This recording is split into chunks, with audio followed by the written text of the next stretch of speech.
We are not a monogamous species. It's a social construct. And I get attacked for saying things like this, but sexual monogamy, from an evolutionary point of view, is not a good idea. That's why we have a reasonably high rate of people who have extramarital affairs. So do you think we're all somewhat pretending to be monogamous? Who do you think struggles with it more, men or women? And you said that there's not a difference in well-being and satisfaction between polyamory or monogamy. Absolutely none. How do we know this? Because we've done studies on it. And I've committed the last 2 decades of my life to understand the neuroscience of love. Dr. Anna Machin is the Oxford-trained evolutionary anthropologist. Using science to decode attraction, attachment styles, love addiction, and now the crucial roles of the father. So here's the thing, when we look for a partner, we don't know we're doing it. And it involves 2 very distinct areas of the brain. So there's the unconscious stage. That's where you take in loads of sensory information about them. So for example, if you're a woman, you can smell genetic compatibility. Wait, so men can't smell women, but women can smell men? Well, you can smell them, but it's not going to give you any information about genetic compatibility. So your brain is going to help you assess whether they're any good for you. If you get a good ping, certain chemicals flood the very core of the brain, take away the fear and gives you the motivation. Now, human love is so complicated. So for example, the chemistry that underpins love is also involved in neurodiversity. So if I have ADHD or autism, how am I more likely to struggle in love? This is really, really important. First of all, Dr. Machin, why are you talking about fatherhood? the way our culture treats fathers is wrong. The myths we carry about fathers are wrong. Men have a very specific role in child development, and I wasn't expecting to find this when I first started, but it's fundamental for a child to thrive and survive and be successful. So what we're finding is This has always blown my mind a little bit. 53% of you that listen to this show regularly haven't yet subscribed to the show. So could I ask you for a favor before we start? If you like the show and you like what we do here and you want to support us, the free, simple way that you can do just that is by hitting the subscribe button. And my commitment to you is if you do that, then I'll do everything in my power, me and my team, to make sure that this show is better for you every single week. We'll listen to your feedback, we'll find the guests that you want me to speak to, and we'll continue to do what we do. Thank you so much. Dr. Anna Machin, what is the mission you've so far committed your life to? And I guess adding to that, why? I've committed the last 2 decades of my life to understanding human love and understanding human close relationships. Because as an anthropologist, I understand that love sits at the centre of what it is to be human. If you strip everything else away and you've got your food, you've got your water, the next thing you need are your relationships, is your love. And we are so lucky as a species to experience love in quite a complex way with many different types of people and beings. And we know that it's like the number one thing in terms of your health, mental, physical, your longevity, your happiness, your well-being. And I think we need to understand it, particularly in a world where we're starting to get a lot of input in terms of technology and AI, and the world is getting quicker. We need to go back to who we are really at our core and what love really is. And I suppose that's what I've given my life over to, is to really explain to people, who are you? Because your love is your identity, essentially. And you use the word anthropologist there. What is an anthropologist? Okay, so an anthropologist is somebody who studies the human species. I'm an evolutionary anthropologist, which means I sit at the scientific end of it. You can sit at sort of the cultural end or the scientific end. And I study how evolution has shaped us, and also why things evolved. So, for example, why did love evolve? Why did fatherhood evolve? And I use lots and lots of different techniques, scanning and genetics and all these different things to be able to answer that question.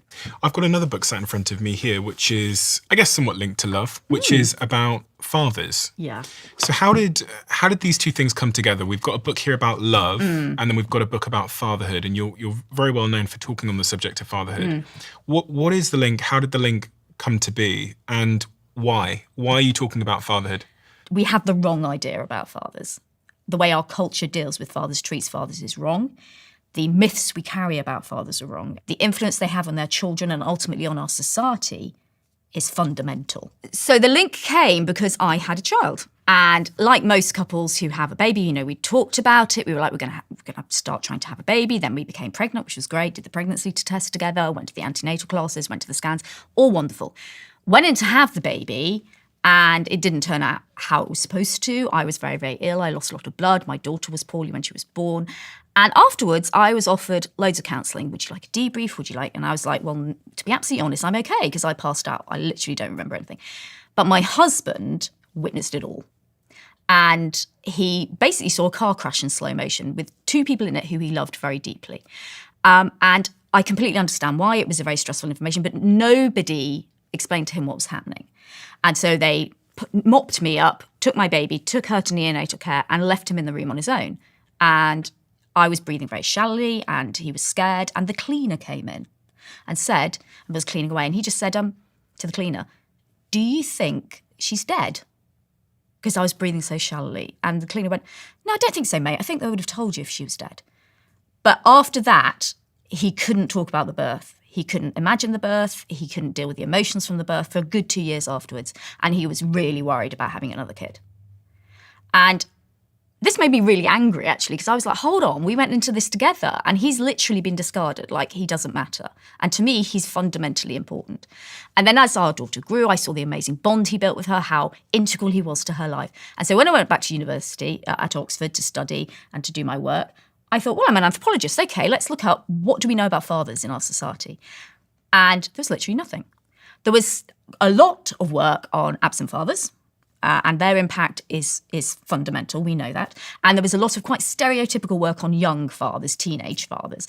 Nothing on the majority of dads who, whether they co-reside or not, stick around. So I started with some really simple questions. What happens to a man when he becomes a father? Does he alter biologically, psychologically? How does he build his bond with his child? What's the nature of that bond? Does he have a role in child development separate to that to mum? Because when I started 20 years ago, the mantra was dads didn't undergo any changes. Dads did not have a bond like mum to their children. It was not as intense, and it certainly wasn't an attachment relationship, which we all know are really intense, important relationships. And as an evolutionary anthropologist, I was like, that can't be right, because human fatherhood is rare. We are one of only 5% of mammals that have investing fathers, and we're the only ape. Now, for something that rare to evolve, it has to have had a purpose, because it led to amazing anatomical, social upheavals.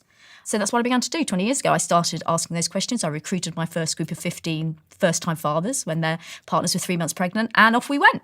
So the question that's front of mind for me is what is it upstream that made us devalue the role of a father? Where did that come from? Because fathers are somewhat seen as surplus to requirement, I think. Where did that come from?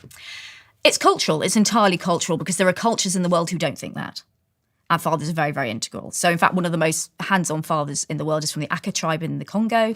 They keep physical contact with their children for 50% of the day. They carry them around, they co-sleep. Not the mum, they co-sleep with the child. They are the one that carries the child through the jungle when they're hunting and gathering. They are the one that sings to the child, reads stories to the child. They even, and this is the bit that always gets the headlines, they even will offer a nipple to soothe the child and tell the mother is ready to breastfeed.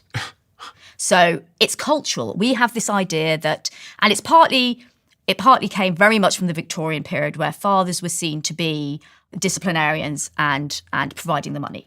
And that was the Victorian idea of being a father. It's also to do with our politics and society for a long time. So women weren't able to go out to work, and that's where we've remained till very, very recently. But there's no biology behind that. That's entirely cultural. And I think also it's very much the case. Yes, women today, we have contraception, so we can control our production of children. We can earn our own money. We can protect ourselves. We can look after ourselves. So actually, in one sense, you think, well, yeah, what's the dad for? Because I can do all those things which historically the father had to do when women's positions were different. And we've sort of carried on with that, and there's become this mantra of actually then we just don't need them. I mean, I've even been to lectures where they've decided that the Y chromosome is going to become obsolete and that we really won't need dads at all, even to conceive children at some point, and which to me sounds ludicrous. And that's where it's come from. I mean, we've embedded that, and we embedded it in our media. So dads were always bumbling or useless or absent. You know, Daddy Pig is the ultimate bumbling, useless father, and we laughed at it. We think it's funny. Maybe the way that these two subjects initially do sort of dovetail into each other is when we think about the state of love and the role of men and women. You touched a bit on it there when you talked about how women are earning more and more, so men are becoming a little bit more apparently obsolete in what they can offer to a monogamous relationship. There were some stats that I was looking at before you arrived, and I'll read them out to you. The stats say that only 38% of single women are actively looking to date versus 61% of single men, which is a huge gap. Morgan Stanley projects that 45% of women aged 25 to 44 will be single by 2030. In England and Wales, a record almost 40% of adults have never married, For women aged 30 to 34, the figure is now almost 60%, which is the lowest ever. Women initiate roughly 70% of divorces, showing a greater willingness to exit marriages that are unsatisfying than men. And obviously, I think one of the points you were sort of touching on there is that women are now much more educated as it relates to things like college degrees compared to men. There's this bigger picture around relationships and love that kind of sits in the background of this, and women's rise and independence, which I think we can all agree is always going to be a positive thing. But downstream from that is a clear issue in how we form monogamous heterosexual relationships these days. And also, like, you know, part of the reason, one of many reasons I wanted to speak to you is I was thinking about my friendship group and the women that I know. And more, I spoke to a friend of mine a couple of weeks ago, and I said to her, like, what are your goals? And she said, oh, I currently have about 150 plants, and I want to get to about 250 plants. I said to her, do you want to get married? Do you want to have kids? She went, no interest in that. Yeah. What I want is I want to get to the point where I have financial freedom so I can buy a house, and I want to get over 200 plants. Yeah.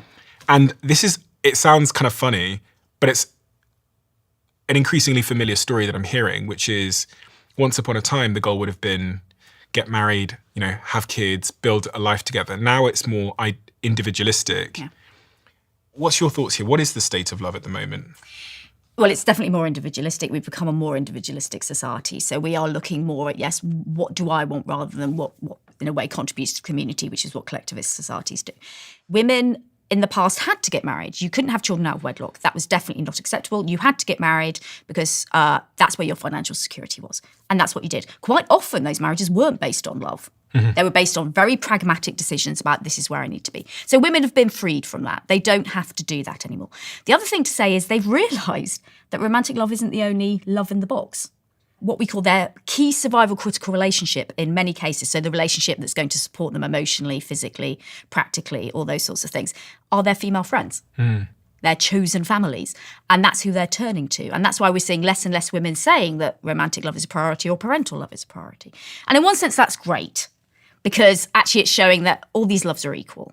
And I can love in that way. And I think that's wonderful in one sense. But yes, it does mean that we're turning away from that idea of long-term cohabiting companionship. And so when people say to me, for example, is marriage going to die? Are we going to end? No, I don't think it is. We will always, for example, have a ritualistic marking of a romantic relationship, whatever sex you are and whatever sexuality you are. I think that will always exist. But we're going through a bit of a sea change. We're also seeing it in older women, postmenopausal women, because it's only really very recently that we've got to a point where we have a long postmenopausal lifespan as women.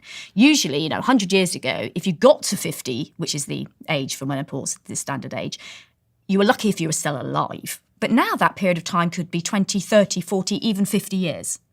So I think women post-50, and there's been a massive uptick in post-50 divorces instigated by women, is they look at their partner and they think, you were a great dad. I selected you when that's what I wanted to do. I wanted to have children, I wanted to build a family. But I look at you now and I think, but is this the person I want to do the next phase of my life with? Because that's a very different set of needs. And so we're seeing women actually looking, going, no, do you know what? I'm going to start afresh. I'm going to do something different. And it might be they look for a different relationship, or they might be, they decide, I'm not going to have another romantic relationship. What is the different set of needs, just out of curiosity? I want to make sure that my partner doesn't dump me when she hits 50. Okay, the difference is, so when we are younger and we look for a partner for a romantic relationship, we don't know we're doing it. There are two stages of attraction in romantic love. There's the unconscious stage, which we share with all the mammals. And then there's the conscious stage, which is very different. That involves your neocortex, which, looking at this, is this big walnut bit on the outside. Human love is special because it involves two very distinct areas of the brain. So this is the limbic area of your brain, this bit in the center here. That's your unconscious brain. That's where your emotions sit, where nurturing behaviors sit, where attachment behaviors sit. It's very evolutionarily ancient. It's been around for millions and millions of years. And this is where initially attraction starts. And what you do is you lock eyes with someone across a crowded room and you take in loads of sensory information about them. So you take in visual information. What do they look like? What does their body shape tell me about their value? How are they moving? Do they look healthy? If you're a woman, you will give them a good sniff and you can smell genetic compatibility. Wait, so men can't smell women, but women can smell men? Well, you can smell them, but it's not going to give you any information about genetic compatibility. So what happens is a woman, the major histocompatibility complex. What's that? It underpins your immune system. It's Okay. a complex set of genes. And bizarrely, that set of genes also underpins your smell, your ability to smell, your olfactory system. Okay. And in women, they can smell how genetically close a male's MHC is, major histocompatibility complex, how close it is to theirs. Because you don't want too close, because you don't want to inbreed. Also, you want it distant because then your child gets a really lovely diverse immune system because they've got a diverse set of genes underpinning it. So you smell them. It's not a conscious thing. So people say to me, oh, but what about aftershave? What about perfumes? It's not conscious. You do not know you're doing it. And one of the things that will be fed into your limbic area is the result of that little test. If you're a woman, what do they smell like? How do they know this? Have they tested this? Okay, we've tested this in several ways. There was the very famous T-shirt test, which telly people love, where you make a load of men put on a very plain T-shirt. They're not allowed to wash. They're not allowed to use deodorant. They're not allowed to do anything. Wear it for 24 hours. Then we put it in some Ziploc bags. And we went to get some poor unsuspecting woman to sniff them all.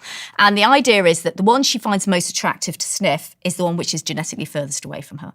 And it does work. It works. When you genotype her, you can see that they are different. We don't have to do that anymore. We have very sophisticated genotyping technology now. If you really wanted to, there's a company in Switzerland that will do it for you. So you can spit on something, send it off with your partner, and they will tell you how close your major histocompatibility complexes are. I'm just wondering why men didn't evolve to be able to do that. We think it's probably because the cost to a woman of getting it wrong and having a baby who is basically too genetically close is much greater than it is for a man, because she is basically taking herself out of that opportunity to reproduce for 9 months plus the bit after to look after that child. Okay. And so that's a really long period of time. Whereas a man, it's not that costly.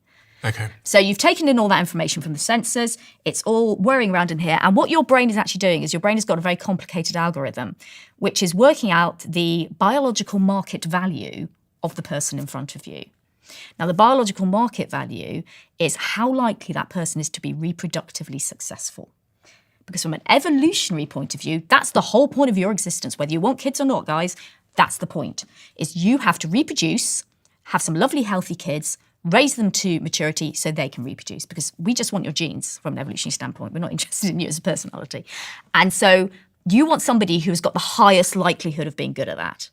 And we can tell that from lots of things to do with how someone looks, the pitch of their voice, how they smell. What men actually do is they look at the waist-hip ratio. You don't know you're doing it, but eye-tracking experiments show that men do it. They don't know that it's completely unconscious. Wonderful studies been done with people walking down the street with not mentioning to them what we're looking for. They're wearing eye-tracking technology. And what they do is the first thing they glance at, even if they don't know it, is the waist-hip ratio. Before, for example, they will look at the face. And what they're calculating is what that ratio is, because we know cross-culturally, the most attractive ratio is a 0.7. And that is actually a classic hourglass. Cross-culturally? Cross-culturally. If we go, and it's nothing to do with weight, because some cultures like bigger weights than other cultures. Nothing to do with weight, it's to do with the ratio. And so if we show that ratio to different cultures, they will go, it's that one. And the reason for that is there is a direct link between that ratio and, for example, fertility. So if a woman has that, it shows she's got high circulating estrogen. It shows she's not near menopause, because when we go to menopause, we get more of a male figure. It goes towards 1, the ratio, because of the drop in estrogen and the build-up in testosterone. So we know that. There's a link between 0.7 and a range of illnesses, chronic illnesses such as diabetes, heart disease, certain forms of cancer. So actually what you're assessing there is how healthy, how fertile is this woman? So if I take myself off the market for a period of time, am I going to end up with some kids? And is she healthy to raise them? In those eye-tracking studies, what do women look at? Women look at slightly different things. And for women, what's really interesting is it's not as visual. So women look at the shoulder waist ratio. So that's, yes, there we go. And what you're looking for as a woman is a triangle. So nice broad shoulders, narrow waist. Okay. Now the ideal there is 1.6. What I will say before men rush off and measure their weight is really only Olympic athletes have 1.6. 1.6 meaning the top half should be 1.6 bigger than your waist. Okay. So if my waist is, let's say, 100. Yes. That's how bad my maths is. Yes, this needs to be 160. 160, okay. Yeah. So my waist is 100, the top half's 160. Yes. Okay. But that's actually really only Olympic athletes, so please, everyone, don't rush off and worry. But what that's showing is that shows certain things which are desirable in a male. So things like physical strength. So if you have a big upper body and a narrow waist, first of all, it shows you're not holding fat around here, which is a real sign of ill health for men. It shows you that you're very fit around here. It shows that you've got very broad shoulders. You are muscular. You are able to protect and provide. It's a sign of reasonably high testosterone. Testosterone is linked to success in men. Okay. So it shows that I'm a successful person in our society that's successful socially and successful financially. Testosterone is linked to success in men? Yes, because it makes you very competitive. Okay. So we get all these things, you take all that in, you take in that visual information, you do your little algorithm in your brain, which obviously you don't know is happening. If you get a good ping, as in, yes, this person has a good biological market value, I like that, what happens is in the very core of the brain, in the middle, so this is the very core of the brain here, there's a structure in there called the nucleus accumbens. It's full of dopamine and oxytocin receptors. That fires off. Goes completely mad if we look at it on the screen, and dopamine and oxytocin flood that system. And the reason why they are important is, in a way, they are the hormones of attraction. So oxytocin lowers your inhibitions to starting new relationships. Okay, so it takes away the fear. And the way it does that is it quietens your amygdala. So the amygdala is a tiny little structure down here at the bottom, and it's where fear sits. And that's the thing that, if you're not feeling confident, has that monologue in the back of your head going, okay, you're just not very good at this. You're going to walk across the bar, you're going to say hello, and they're going to humiliate you. So it quietens that area. We see less activity there. So you've got more confidence. Also, oxytocin makes you feel quite chilled. It's quite nice. And then dopamine is also released, because dopamine is your hormone of motivation. And if you just had oxytocin, you might be so chilled, you sat on the bar stool and you did not move, because you're having a lovely time. So dopamine is there to go, no, you actually have to go across the bar and you have to say hello. And so they work really, really well together.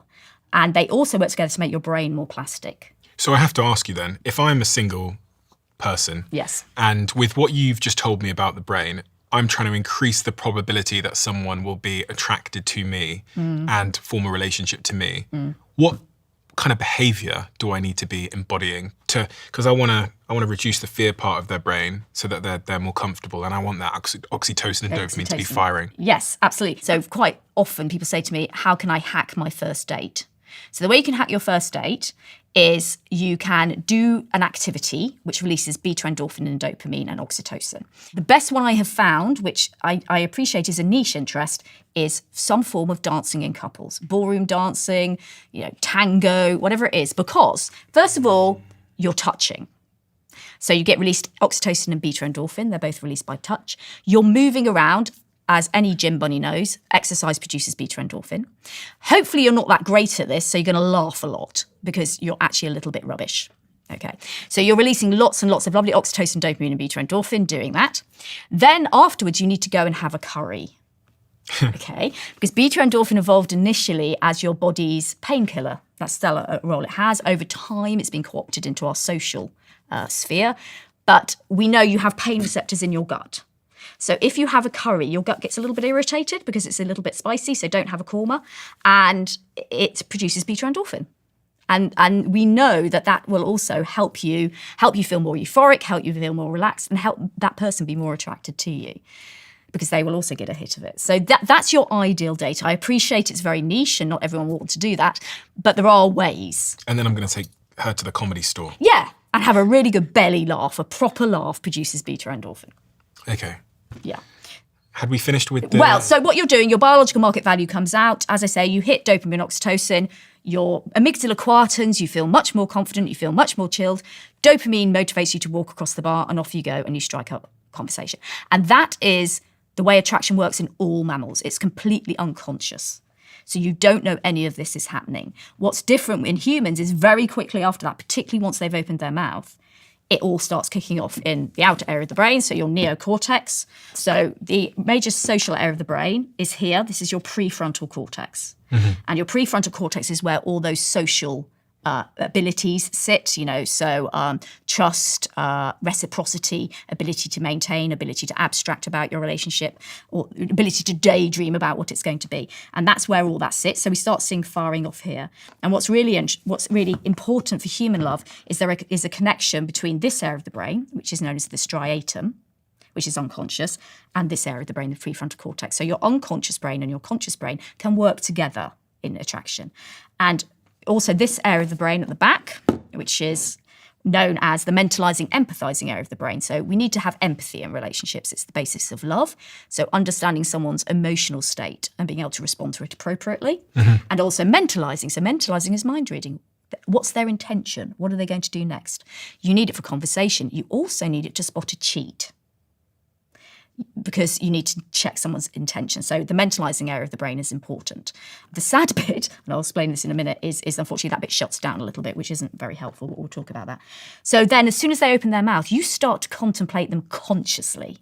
And what you contemplate consciously in terms of your attraction can actually override the unconscious bit. So you might have had this amazing feeling of, lust and chemistry as you walk across the bar thinking, wow, this person's amazing. I'm feeling astonishing. They open their mouth and they say something to you which is just, unconscionable or awful, or they've got no sense of humour, or they're really unkind, or whatever it might be.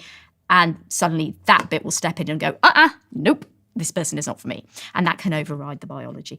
But that's why what we say, and I always say the brain is the sexiest organ in the body, because ultimately it's what you express with your brain that is going to really determine whether or not this love is going to go anywhere. And that's what you say.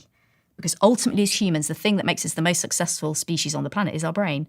Not your shoulder-waist ratio, not your waist-hip ratio. It's actually your brain, because you want your kid to have the most creative, flexible, funny, intelligent, emotionally intelligent brain they can have. And that's what you're looking for in a partner in the long term. So based on what you know about attraction and falling in love and all those things, what is like the worst thing one could say in terms of the themes, the types of things someone could say that would just completely put you off? So I think probably the absolutely worst thing you can say, and this comes from a lot of data saying what's the most important, is to say something unkind. So we know, regardless of everything else, the one thing that people want in a long-term relationship is somebody kind. So something critical of somebody else in the room, particularly something critical. I mean, you don't know what that person's interests are, but something critical about something that's very important to them. Don't be unkind. The waiter, waitress. Yeah, exactly. That's why how people treat, I mean, personally, I find people who treat waiters enraging, badly enraging. That's why. Because it's a real representation of who you are at your core. Or they express a value which goes completely against a value that you have. Because we know in terms of long-term compatibility, it's things to do with personality, it's things to do with long-term values or beliefs that are the most important things. So let's say somebody said something horrendously homophobic or something like that, or something racist. That's an immediate right. No, this person is not for me. What about icks? Because icks seem to have emerged as like a. I've got a friend of mine she's never been in a relationship. She's just 37 years old, 38 years old, and I remember one day she was like, "Steve, what am I doing wrong?" And I'm not. Listen, I was never really a dater, so I have no right to tell someone what they're doing right or wrong.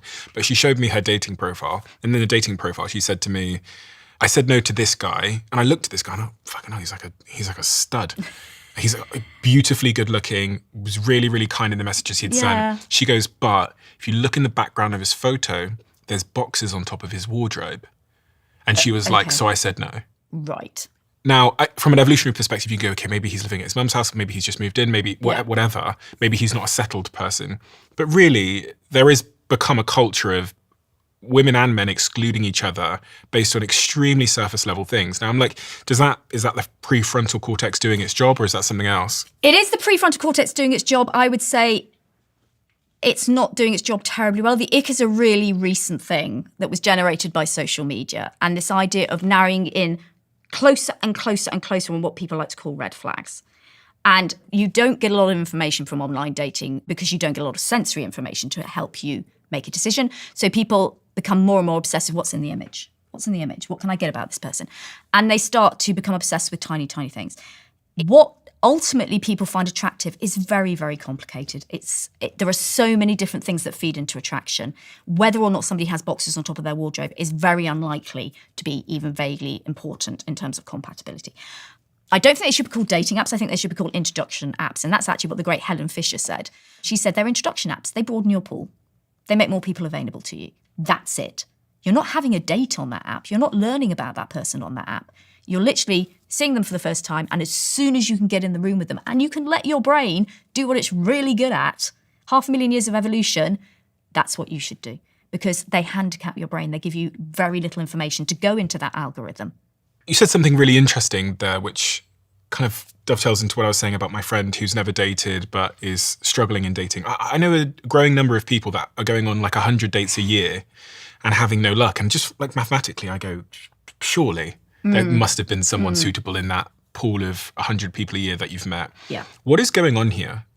It's two things, I think. First of all, as I've said, it's the low cost of dating apps. So in the old days, when I was dating, going on a date was a real investment of time and energy. So you would probably meet someone at work, you'd meet someone at a bar, you'd meet someone through a friend, which was a real blind date. And you'd, spend your time thinking, what am I going to wear? And I've got to go somewhere with this person and spend some time with this person, probably some financial investment as well, get myself all ready, spend an evening with them. And that was how you were going to meet somebody. So you invested time, and you weren't going to do that unless you were serious, to be honest, because otherwise I'll stay at home, I'll do something else, I'll go to the pub with my friends. Whereas now, because we can do it, we can literally go on a dating app anywhere, on the tube, while we're cooking dinner, while we're watching Netflix, anytime you want. It's low cost, low investment. I read a study that showed, it was in a different context, but it essentially showed that the amount you invest in something correlates to the amount that you appreciate the thing. Absolutely. They did this study where they let people into a boring forum without having to pass any entry test.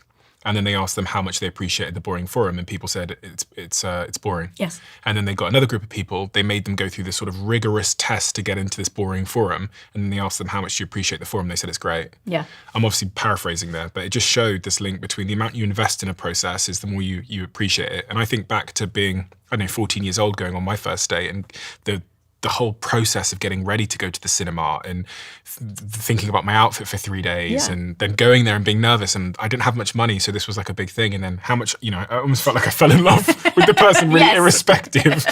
Just because of the effort I'd put in, I feel like I fell in love with them. So it's partly the low cost thing. It's partly because all those people that, if you were doing it in person, your brain would filter out, let's say there were 100 people in the room, your brain would quite quickly filter out most of them as no, and maybe one or two might do.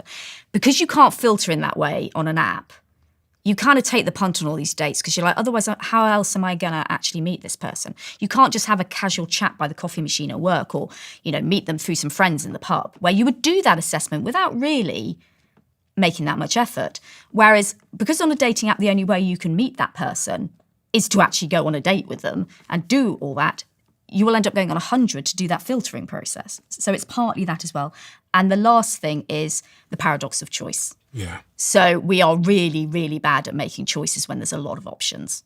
And the paradox of choice is very powerful in relation to dating apps. Because literally, particularly if you're good looking and you get a lot of matches, there's like a smorgasbord of people out there that you can carry on flipping, or you can make a choice. And our brains are not set up for that. 100 years ago, when we were trying to find a partner, you would maybe have the people in your village who you grew up with to choose from. If you had a horse, you could maybe have the people in the next village, or even a town. Wow. And that was who you chose from. And it was a very small pool. Now you can go anywhere in the world, turn on your dating app, and possibly have, hundreds of people to meet. And your brain can't do that. I mean, we can all think about it as well in the context of restaurants. If you go to Thailand, they give you like a catalogue. Yes. The menu is a catalogue. They're like, we will make anything. Yeah. And you're like, oh, and you sit there for like 45 minutes thinking, do I want fish, chicken, eggs? But then you go to like a London fancy restaurant and there's like, we do this. Yeah. This is it. So that's why you end up with people who, yes, go on 100 dates and don't actually end up with anybody because they haven't had that opportunity to filter. Monogamy and polyamory. Yes. So can you define both of those words? Yeah. And the thing that I found really striking is, I think I heard you say that satisfaction in either dynamic there, polyamory or monogamy, is roughly the same. Because I thought people in monogamous relationships were supposed to be way more happy than people that are in polyamorous relationships. No, not at all. So monogamy is a relationship state where there are two people who are... We have to define two sorts of monogamy. There's sexual monogamy. And that is, you are exclusive to that other person. Sexually, you have sex with nobody else. And there is social monogamy. And that is, you live with that person exclusively. So within the UK, most people, let's say if they have children, are socially monogamous. They live in a household with their children with two people in it. Whereas sexual monogamy, you can be socially monogamous and not sexually monogamous. So they're two different things. But monogamy, if we talk about it in sort of lay terms, is two people who are exclusive to each other in terms of love, in terms of sex, and in terms of possibly living together. Monogamy itself is a social construct, mostly. We are not a monogamous species. There are, in fact, very few monogamous species in the world. Maybe, I think I read a book the other day that says something like 0.002% of the animals on this planet are monogamous. Because what you will see in the wild and what you see mostly with humans is social monogamy. They live together. But we know that the infidelity rate sits generally at around 50%. So 50% of those households are not sexually monogamous. And in fact, from an evolutionary point of view, being sexually monogamous is a really quite bad idea because you are limiting yourself to a very narrow gene pool. And that's why there are very few creatures in the world that are truly sexually monogamous. When I was doing my master's, my professor studied gibbons. Gibbons at the time were known to be the monogamous ape.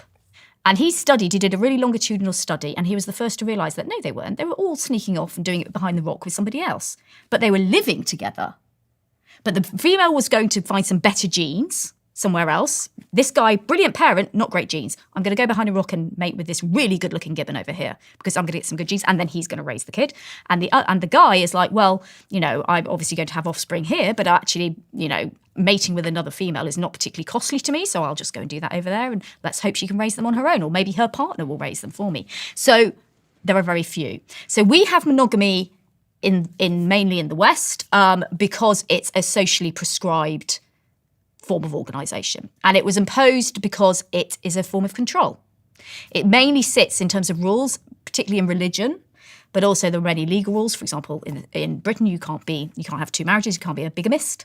And it's about making everybody control. Because if we all just gave in constantly to precisely what our drives were saying, there'd be kind of chaos. And those in power wouldn't be able to predict what anybody is going to do. Because actually, I'm just going to go, I feel sexually attracted to whoever that is over there, I'm going to go mate with them, but I'm going to come back and live here, but then I've got a kid over there, and it's all really, really confusing. So over time, when civilization first arose, the more complex we got, and as we started to live together in cities, those in control were like, okay, I really need to be able to predict what these lesser beings are going to do. So I'm going to impose monogamy. You can only live with one person and basically have sex with one person. Nobody actually ever only had sex with one person, but we're going to look like we do. And those are the rules. And that's why we have legitimacy rules about children and inheritance and all that kind of thing, because it maintains control. So monogamy is, simply a social construct. It's not something that we've biologically evolved to do. And we know that part, there are many countries in the world where monogamy isn't what is prescribed.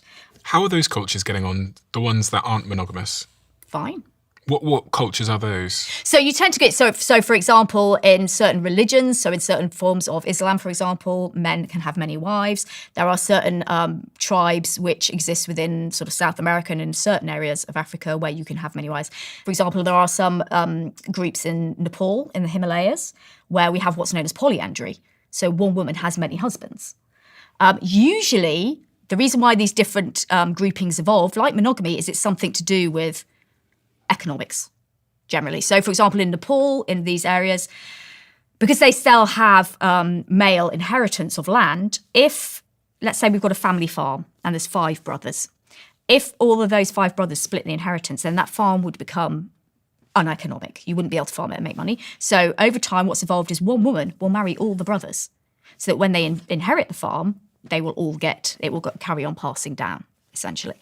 So if it goes against our evolutionary design to be in monogamous relationships, doesn't that mean that there's a lot of people who are struggling against their... Yeah, absolutely. And that's why we have a reasonably high rate of people who have extramarital affairs. It's also why people who are polyamorous or indeed have open relationships say, actually, it's the more truthful way of being human. Because all they're doing is following their drives. And they actually believe that it's more moral. Because if you put forward a monogamous front and you have an affair, you are lying to people. You are keeping a secret from people you profess to love. Whereas if you're polyamorous or you're in an open relationship, you're actually openly saying, this is my drive, this is the reality, and I'm being truthful with everybody about it. So you can enter a relationship with me or not on the basis of truth. And that's what a lot of polyamorous people particularly will argue, is that they're really representing what is, for most people, an ancestral state. Polyamory is difficult because unlike open relationships such as swinging or being open, we call them consensual non-monogamy, that's just based on sex. So you're not spreading your love relationship, that emotional investment, that emotional intimacy amongst more than one person. Polyamory is being open and having several sexual partners and also having several emotionally intimate relationships at the same time. And I think people struggle more with that because of the issues of jealousy and the fact that goes quite strongly against even our social ideas about monogamy, where we all sort of live in pairs. I've got a friend of mine that's secretly in an open polyamorous relationship, basically where there's two couples and they are together. Yeah. So there's 4 of them basically, but they don't talk about it publicly because of the judgment. Yeah. And I think maybe part of the issue is that judgment that's... For the polyamorous people I've interviewed, particularly for my book, that was the major thing, is that they were very happy in the relationship. The relationships were going really, really well. But what was difficult was being open about it, particularly with, for example, I'm talking to one woman who was like older members of the family. So she was going to a family wedding. And when she went to these occasions with this family, she could only ever take one of her partners. It always had to be the same partner because they had no idea the other partner existed, because that would be very difficult for them to take. Also, we know from studies that have been done looking at people's attitudes to polyamorous people, they are seen as immoral, they are seen as unloving, they're seen as cold because they have this ability to love lots of many, so they can't truly love anybody because they're splitting their heart between all these different people. Polyamorous people look at it the other way. As I've said, they actually think it's very moral because they're being truthful. Polyamorous relationships tend to be based on very open communication. That's one of the rules, is everybody still happy? Is everybody still happy with where the boundaries are? Has anybody upset anybody else? So it's very, very open. And they also believe that, and in some ways the support from this, we are able to love many friends at once, we're able to love many children at once. They say actually they don't split their heart. It's not a zero-sum game that you get 50% and you get 50%. Actually, that each time they take somebody into their lives, their heart just gets bigger. Do you think we're all somewhat pretending to be monogamous? I think some people are happier with monogamy. We know that partly from a genetic point of view. So there are some people, no, I don't think struggle with it. But I do think a reasonably significant number of people probably do. Who do you think struggles with it more, men or women? It really depends. Do you know something? That one of the major misnomers in love research is that there is much difference, that there's this major difference between men and women. There really isn't. Really isn't. It's more about who you are at your core, more about attachment style, personality, your life experience, your genetics, all these sorts of things are much more of a factor in whether or not you will be comfortable with monogamy or any of those aspects than whether or not you're male or female. And again, you said that there's not a difference between well-being and satisfaction levels versus monogamous and polyamorous relationships. No, absolutely not. How do we know this? Because we've done studies on it. We use the same satisfaction scales about, how satisfied are you in your relationship with various aspects of that relationship, and they come out as being absolutely no different. For what it's worth, babe, I'm happy with our relationship. I'm more than happy being monogamous. I find it to be a much easier life. Well, the only thing polyamorous people say is you have to have a cracking Google Calendar. The time, yeah. Let's talk about the first 1,000 days. So you really believe that the first 1,000 days of a child's life are the most critical? Yes. And linked to this is the role of both the mother and the father. It's long been assumed that the father is surplus to requirements, that they're not really that important. As long as they're, in the stereotypical context, as long as they're providing for the family, they don't really need to be around. Is that true? And what do we need to know about how formative those first 1,000 days are for a child? Okay. First of all, no, it's not true. It's absolutely fundamental, I think, for a child to get some input from a father. I'm going to define father. In the West, we're a bit obsessed with the term biological father, and we always describe that as the real father, even if he's not around, even if that child has been brought up by a stepfather, an adoptive father, what we call a social father, which is a grandfather, an uncle, a best friend, an older brother. When I say father, people assume I mean biological father. I don't. I mean the man or men who have stepped in and done the job. That is the father. So I want to make that very clear, first of all. We know that young people who grow up without that input, the risks of having negative outcomes is much higher without having a male role model or some male role models in your life. We know that they are much more likely to display antisocial behaviour. They are much more likely to turn to crime. They are much more likely to have addiction issues. They're much more likely to have mental health issues. And their outcomes in terms of relationships going through their life in other aspects of their lives are much more negative. And there is a reason for that. So men have a very specific role in child development. And I wasn't expecting to find this when I first started, but I've looked at fathering around the world in many, many different cultures, and how men arrive at that role is very different. The fathering role is much more diverse than the mothering role. It's partly because the mother's role is very tied by biology, by pregnancy, childbirth, etc. Whereas men, we call it a facultative role. And what that means is it's much more flexible. It's much more open to responding to changes in the environment and adapting to them to help the family survive. And we see that all the way around the world. So dads do it lots of different ways.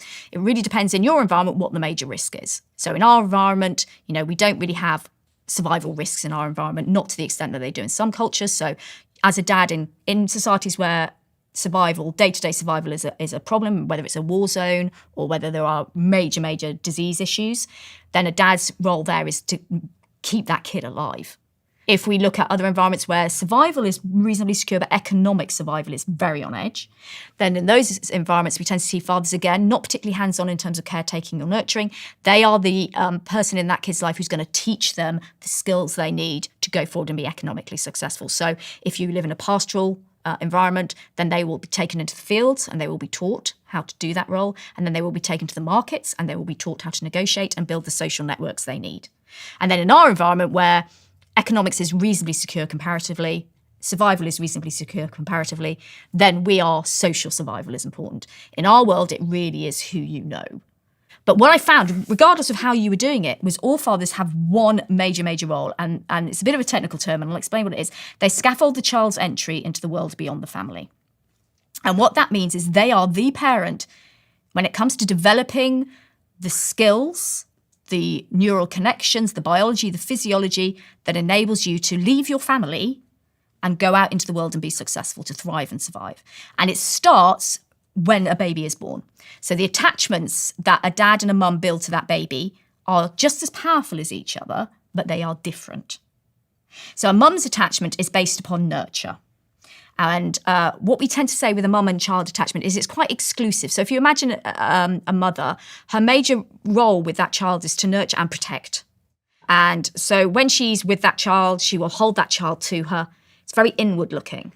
With dads, they do nurture. Absolutely, they nurture, they do all that kind of thing. But they use that nurturing to build confidence in that child as a secure base, which is what attachment's about. And what they actually do is they turn the child to the world and they go, okay, you're safe with me. I am always here. But I'm going to give you a push. And you're going to go out into the world and you're going to see what the world is like. And I'm going to be the person who gives you the resilience and gives you the social skills and gives you what you need to be able to do that. And you can always come back to me when it goes wrong. So what we say with a father's attachment is it's based on nurture and challenge. Mum is very nurturing. Dad is stimulation. I'm going to stimulate you and you're going to go and do something amazing. And that is why you need fathers, because those outcomes we have for kids who don't have an input from a father figure, the reason why they struggle with antisocial behaviour is it's because dads are the ones that underpin social behaviour, pro-social behaviour, like helping, sharing, caring, emotional regulation and inhibition. You need to learn to regulate your emotions and inhibit them appropriately to get on in this world. You can't go into school and you cannot go into the workplace screaming your head off when you get angry. That's not how it works. We know that fathers, when it comes to education, both mums and dads have a pretty equal input in terms of academic success, but fathers have a greater role in instilling appropriate learning behaviour. Being in the classroom, taking in what's going on, cooperating with other people, cooperating with the teacher, not disturbing everybody else, that kind of thing. They are the ones that underpin that. How do they do that? Is it chemically or is it? It's several things. It's partly chemical. So we know that one of the earliest behaviours you will see a father do with a child from about 6 months on is a thing called rough and tumble play. Rough and tumble play. Okay. And men seem to be drawn to it. Not all men do it, and we'll talk about the people who don't find it comfortable. But most men, when we just tell them to go and do something with their kid, they're not going to do some colouring. They're going to take the kid outside, they're going to throw it in the air, they're going to chase it around the garden, they're going to aeroplane it over their head, they're going to come in, they're going to bounce on the sofa, they're going to do a little wrestling. There's lots of shrieking, there's lots of energy. And we see pretty much all Western fathers do that. And the reason for it is twofold. First of all, it's a very quick way of bonding with your child. Dads have to bond through interaction. They don't have the head start of childbirth, which is a whole tsunami of bonding hormones. So they do it through interaction.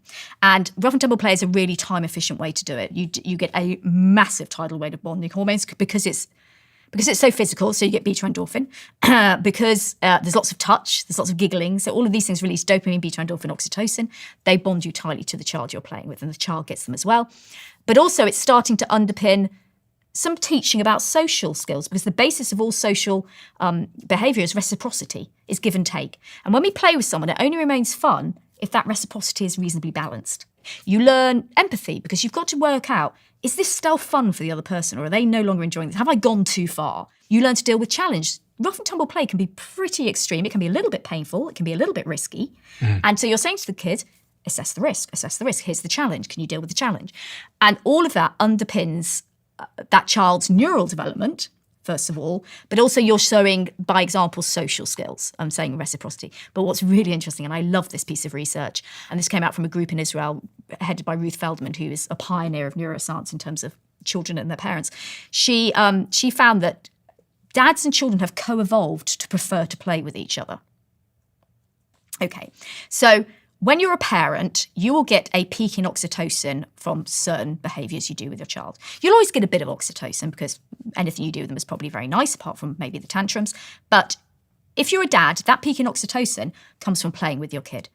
And then when we look at kids, when the peak in oxytocin release they get when they're playing with their dads, again, isn't when daddy gives me a cuddle, which is nice, but, I don't get a big release. It's when I play with daddy. So is that different to women? Yes. So women get their peak in of oxytocin released from nurturing their children, particularly from hugging them. And kids get their peak in oxytocin when they interact with mum from mum's cuddles, not from playing with mum. So naturally, kids kind of gravitate towards dads when they want to have fun. And dad, that's the kind of thing he will choose to do with his child. Something that's physical, something that's stimulatory. And that's what's really interesting. And that's, in a way, why dad's kind of got the moniker of, oh, you're the fun parent, you do all the fun stuff. But actually, play is fundamental to a child's development, absolutely fundamental to their social development, and also building that really critical bond with dad. If I was to have a baby now, how would my body, my brain, my body, how would it change? Okay. It would change in two ways. There's the biological changes you would undergo. So this is something that we didn't know about 20 years ago, and I and other colleagues around the world have looked into this.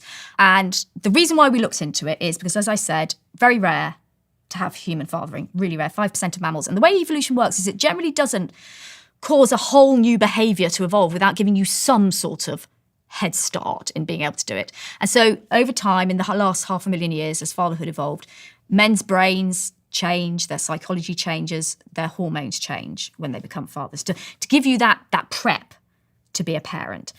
So first of all, we see hormonal changes. The most studied, and I think probably the most significant, is the drop in testosterone that occurs when you become a father. So you will have already experienced a drop in testosterone because you're in a long-term relationship. No, I haven't. Yes, you have. So when a man enters a long-term relationship for the first time, he will experience a drop in testosterone, because testosterone is a really great chemical if you're dating, because it makes you more competitive and it makes you more attractive if you're in a heterosexual relationship. So it makes you more attractive. But when you start living with someone or being in a long-term relationship, we kind of need you to shift your focus from the horizon and looking for another date, and we need you to focus on that one person, because from an evolutionary point of view, that person is going to be the person you have kids with. And we'd quite like you to stick around and look after those kids. So that happens. When you become a father for the first time, it drops again. And it can be up to 30%. So you lose a third of your testosterone. And the reason for that, again, is we need you to focus in on the family. We can't have you looking to the horizon for another mate. We need to focus on, because we know that children need input from more than just mum to survive. This sounds all very monogamous. I'll talk about it in a minute. Okay.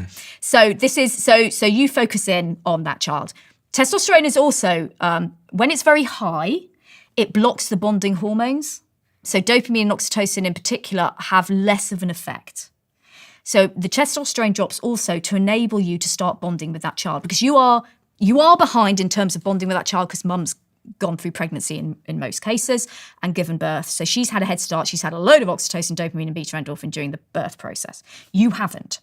So we need to like release those hormones as soon as we can. One of the ways we do that is testosterone drops, so that oxytocin and dopamine are more effective. Which explains why some fathers say that they don't feel bonded to their child in the early stages or before. Yeah, I will explain why that is as well in a minute. So that's oxytocin and dopamine. We also know, just generally from studies, whether men are fathers or not, men with lower testosterone tend to be more motivated to care for children. So even if you're not a father, if we present you with a crying baby, men with very high testosterone, the reaction to that is mainly aversive, like, okay, just take it away from me. And also they get quite frustrated. They find it quite difficult to deal with as a noise. Men with low testosterone tend to be more motivated to pick the baby up, try and soothe the baby and deal with it. And whilst it's a difficult noise to hear, they tend not to experience negative emotions in relation to it. So that drop in testosterone is really, really important. Over evolutionary time, we think that people were probably socially monogamous for a period of time which matched the period of time they needed to ensure that our child's going to survive.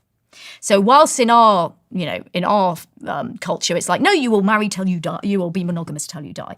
In evolutionary history, that probably wasn't the case. Fathers might have stuck around for probably at least until childhood, which is between about 5 and 10. They might have stayed on into the teenage years, depending upon how difficult the environment was. And also, this doesn't mean they weren't having sex somewhere else. So this is social monogamy. We also see changes in oxytocin rises. If you live with your pregnant partner, it will start to rise in pregnancy, as well your partners. And that's there to make sure, first of all, that your bond to your partner tightens, because you're about to introduce somebody new into your relationship and it's not going to be easy. So we need that to be tight, but it's also to start preparing you for afterbirth. We know that vasopressin also rises. Vasopressin is a sort of form of oxytocin, but in non-human mammals, it's associated with defense of the nest.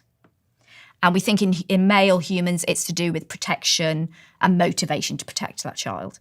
And finally, we see an increase in a parenting hormone known as prolactin. And prolactin is only seen in males in species that have investing fathers. And prolactin, again, is a parenting hormone that motivates you to care. So you go through this massive change in hormones. A lot of men say they don't notice the drop in testosterone in terms of things like strength. So I get contacted by a lot of men saying, but I love weight training. Mm-hmm. Is this going to ruin my... No, it's not. It doesn't do anything like that. Think of the number of Olympic athletes who have kids. You're fine.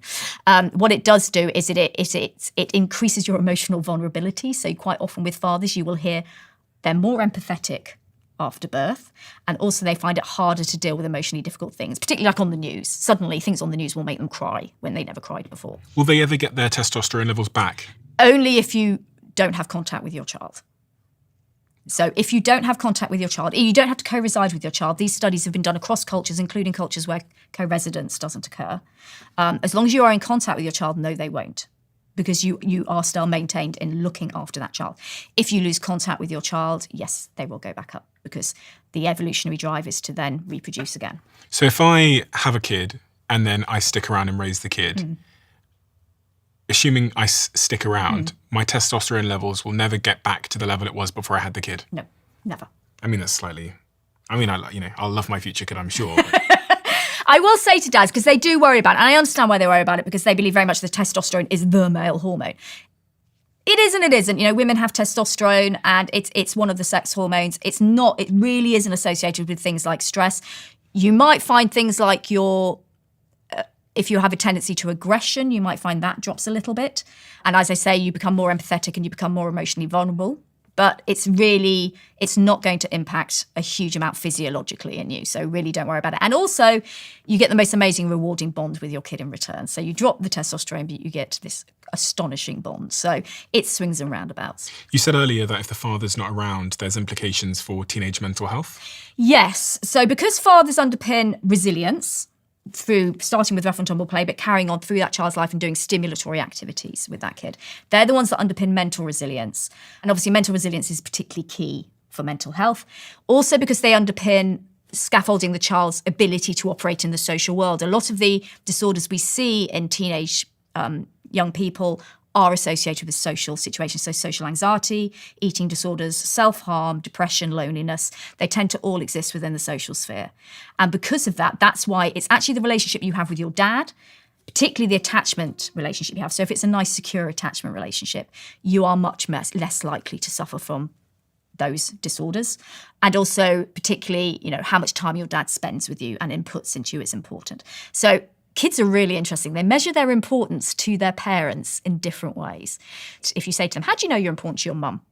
They'll say, well, my mum does stuff for me. She makes sure I've got my favourite cereal. She makes sure that I get picked up from school and I can have my play dates. And she, makes sure my sports kit is washed. And I mean, it's all terribly gender specific. I do apologise, but this is the data. If you say to the kid, how do you know you're important to your dad? He spends time with me. And we think it's probably cultural, because in our culture, dads are still more likely to be out at work. So the precious thing you have as a man is your time. And if I give my time to you as a child, particularly if I do something you're interested in, and I accept you as an individual and say, yeah, let's be enthusiastic about what you want to do, then that is what underpins how you feel, how important that child feels, and that underpins their self-esteem.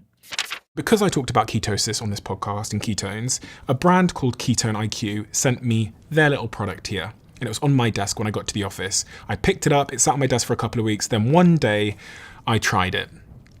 And honestly, I have not looked back ever since. I now have this everywhere I go. When I travel all around the world, it's in my hotel room, my team will put it there. Before I did the podcast recording today that I've just finished, I had a shot of Ketone IQ. And as is always the case when I fall in love with a product, I called the CEO and asked if I could invest a couple of million quid into their company. So I'm now an investor in the company as well as them being a brand sponsor. I find it so easy to drop into deep focused work when I've had one of these. I would love you to try one and see the impact it has on you, your focus, your productivity and your endurance. So if you want to try it today, visit ketone.com/Stephen for 30% off your subscription. Plus, you'll receive a free gift with your second shipment. That's ketone.com/Stephen. I'm excited for you. I am. I started my first business at 12 years old, and then I started more businesses at 14, 15, 16, 17, and 18. And at that time, what I didn't realize is that being a founder with no money meant that I also had to be the marketeer, the sales rep, the finance team, customer service, and the recruiter. But if you're starting a business today, thankfully there's a tool that wears all of those hats for you. Our sponsor today, which is Shopify. Because of all of its AI integrations, using Shopify feels a bit like you've hired an entire growth team from day one, taking care of writing product descriptions, your website design, and enhancing your product's images. Not to mention the bits you'd expect Shopify to handle, like the shipping, like the taxes, like the inventory. And if you're looking to get your business started, go to shopify.com/Bartlett and sign up for a $1 per month trial. That's shopify.com/Bartlett. We talked at the top of this conversation about how gender roles have shifted and how more women are college educated and more women are in work and they're climbing the economic ladder. This also means that mothers are more likely to be around less in such a world, especially when we consider the way that the offices have been designed and the working week has been designed. Have you thought much about the implications of an absent mother? Because we talked a lot about the absent father. Yeah. But an absent mother or a mother who puts their child into daycare or is working five days a week. I must admit I haven't, because I don't study mothers. Mothers is a massive amount of work done on, and I'm kind of filling the gaps in terms of fathers. To be absolutely honest, the roles of a mum and a dad in a heterosexual relationship have evolved to kind of complement each other. So they don't mirror each other. They don't do the same thing. They complement each other. So what happens when we take one of those away for that child? There are two things to say to that. First of all, in most children's lives, we talk about single parent families, and what we're talking about is a single parent raising that child. But actually, if we look outside that particular dyad, that particular couple, and we look at who else is inputting into that child's life. So quite often, I study it as obviously in relation to absent fathers. What we tend to find is that child has other people in their life who are men who input. Even if the mum hasn't recognised it, one of the most powerful studies I read wasn't saying to a mum, where are the father figures in your child's life? It was saying to the kid, who are the important men in your life? And the kid would go, oh, my football coach, or my maths teacher, or my mate John's dad. Or they often recognise father figures, they don't call them that, but they recognise men in their lives who they look up to, who support them, who the parents or the mum doesn't even think about. So that's the first thing to say. Secondly, we know with gay fathers, where a mum isn't in a caretaking role, the brain adapts. Okay, so what happens if we put a heterosexual couple in a scanner and we say, look at this video of your child. We see different peaks in activation in the brain. So in mum, we see a peak in activation at the core of the brain here. Okay, very ancient. It's partly there because mothering is as old as time. So it's in the ancient unconscious part of the brain. But this is where nurture is, attachment, risk detection, all those things you need to be able to do. And we get that peak there. However, if we look at dad's activation, he does have some activation here. Obviously he does. He's very capable of nurturing and protecting. But actually the peak in activation is in the neocortex. This is this bit of the brain. This is the conscious brain. It's much younger. And that shows you that fathering is younger. It's about 500,000 years old. And we see activation here in the social part of the brain. Okay, so this is the prefrontal cortex, which is here, and the orbitofrontal cortex, which is kind of above your eyes. And that's where all your social skills sit, your ability to do everything socially. And then at the back of the brain, we have two areas at the back of the brain which are linked to empathy, which is the basis of relationships, and mentalizing. So that's that ability to know someone's intention. You need it just to have a conversation, but you also need it to spot somebody who's going to maybe do you bad in some way, cheat, lie, whatever, those sorts of things. Again, important in the social world. And his peak in activations are there. Again, mum does have some peaks in some activation here, but it's not as intense. And that underpins those two different roles. So dad's attachment is neo, mum's attachment is very ancient and nurturing. If you have a gay primary caretaking father without a mother involved, what you see is you see both bits light up at the same intensity. So he gets the dad activation, obviously, being a man, but he also gets the mum's activation. And what's really absolutely fascinating is if we look at that brain, there is a brand new neural connection between this bit of the brain here and this bit of the brain here. So they can communicate. So is a woman not playing a unique role at all in raising Well, the child's arguably neither development? is a man, because if we were to look in probably a gay woman's brain, we'd see the same thing. And it's not saying that they're not playing unique roles. In a heterosexual relationship, they absolutely do. But what it's showing you, human children are incredibly difficult to raise. They are pretty much, apart from maybe dolphins and a bit of an ape, the most intense kid to raise because they're born so helpless, okay? Yeah. And the only way a human baby can survive is if it gets enough input. So the human parenting brain is astonishingly plastic. And it will adapt to make sure that that child gets what it needs. And so where we've got one of the adults missing, mum or dad, it will adapt to say, okay, the remaining adult, or whether even if there's two dads or two mums, that primary caretaking one, their brain will alter to make sure that kid still gets what it needs. This kind of goes to the top of what we were saying about, do you need dads then? Because if, we talked about the role that dads play in play, but also I've read your research around the impact that a father has on a kid's ability to speak. Yes. Is better in children who had a father present. But if you could just have two women doing it, doesn't that mean that we don't necessarily need the father? It's not that you don't necessarily need the father. I mean, the same argument we say you don't necessarily need a mother in a gay parenting relationship with the fathers. What it's saying is, in a heterosexual relationship, we get this complementarity. We can't get that in a gay relationship. So what we've got instead is this sliced adaptation. Unfortunately, the studies haven't been done sufficiently on gay parenting, which is a massive omission. I'm afraid science always starts with heterosexual and narrows it down. That we don't know exactly whether, for example, a gay parent, two male parents, maybe there's a little bit missing because of a lack of female input, or whether with two female parents there's a lack of, because there's no direct male input. The other thing to say is around these families, there are very few gay parenting families where there are no women involved at all. And there are very few lesbian couples who have no male involvement at all. So it's a very complex mess, really, in terms of what the inputs are. But I think the study that discovered this were just astonished at the amazing plasticity of the brain, that a man who did not go through pregnancy and childbirth and does not have this evolutionarily ancient instinct in terms of motherhood could actually adopt this role, and we would see this activation. That's, in a way, the biggest take home from it, is that it will adapt in such a powerful way to make sure that child gets what it needs. So do we need fathers? Yes. Why? What is it that the fathers bring that can't be done by some other means, though? Because we don't yet know, first of all, whether these adaptations in the female brain, for example, are enough, because that research hasn't been done. And secondly, there are very few children who don't have a father, actually, if you look at their social grouping. Now, it might not be a father who co-resides. It might not be a father who they see that frequently. But it could be, and when remember, we're talking about grandfathers, uncles, teachers, coaches, whoever it might be. It might be a whole team of men who step in and out at different times. It's very rare that a child doesn't have any male input in their life. And that is what a father is. It's not your biological father. So is it that we need a father figure Yes. around, but we don't necessarily need a father in the home? You do not have to co-reside. One of the things that drives me slightly around the bend is when people talk about absent fathers. Sometimes the father is truly absent, absolutely. But in some cases, he's not. He just doesn't live there. And that's what we've got to be very clear about. You do not have to co-reside. And there are cultures in the world where co-residence is not the norm. And so it's about being in your child's life. You do not have to live with them. Are we getting more fatherless as a Western society?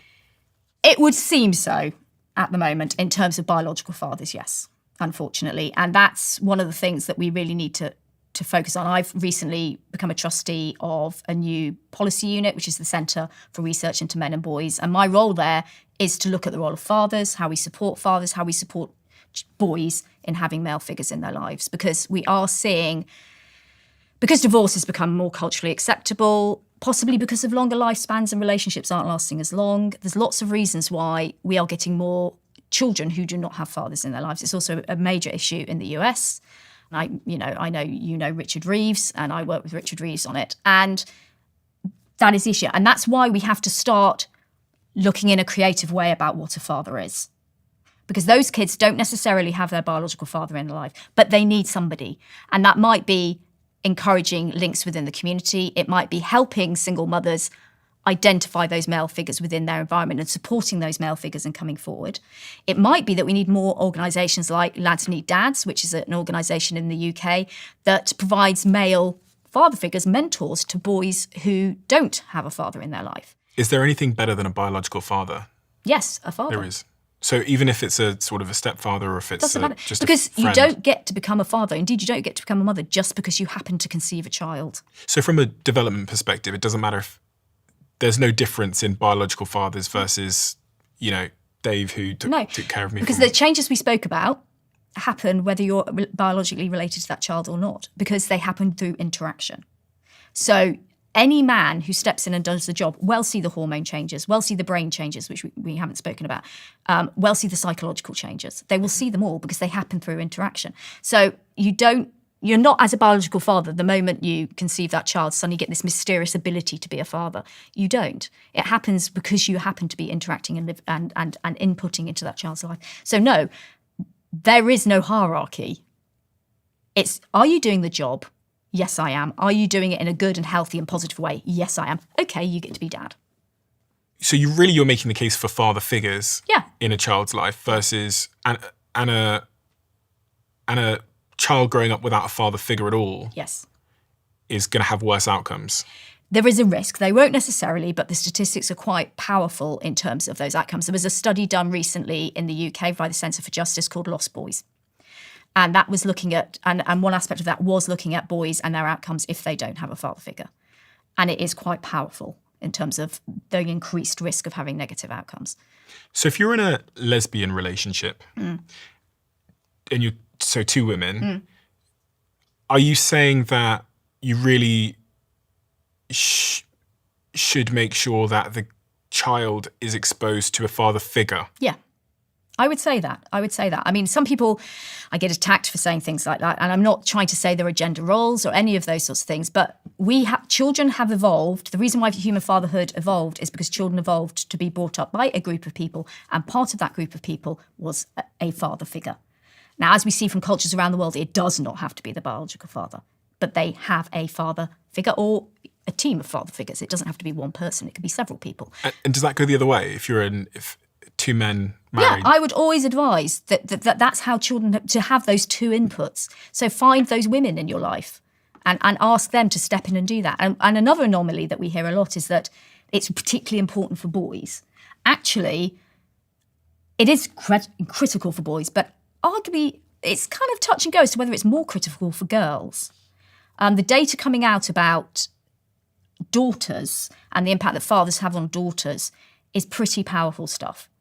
And so it's not just that we need these father figures so boys know how to grow up to be, positive masculine figures, to be men, whatever it might be. It's also really critical for girls that they have a father figure around. What's the data coming out regarding the dad-daughter bond? So what we're finding is daughters who grow up with a secure attachment to their father, they have increased abilities or increased success in terms of academics, in terms of education. They have increased career success. They tend to have much better mental health.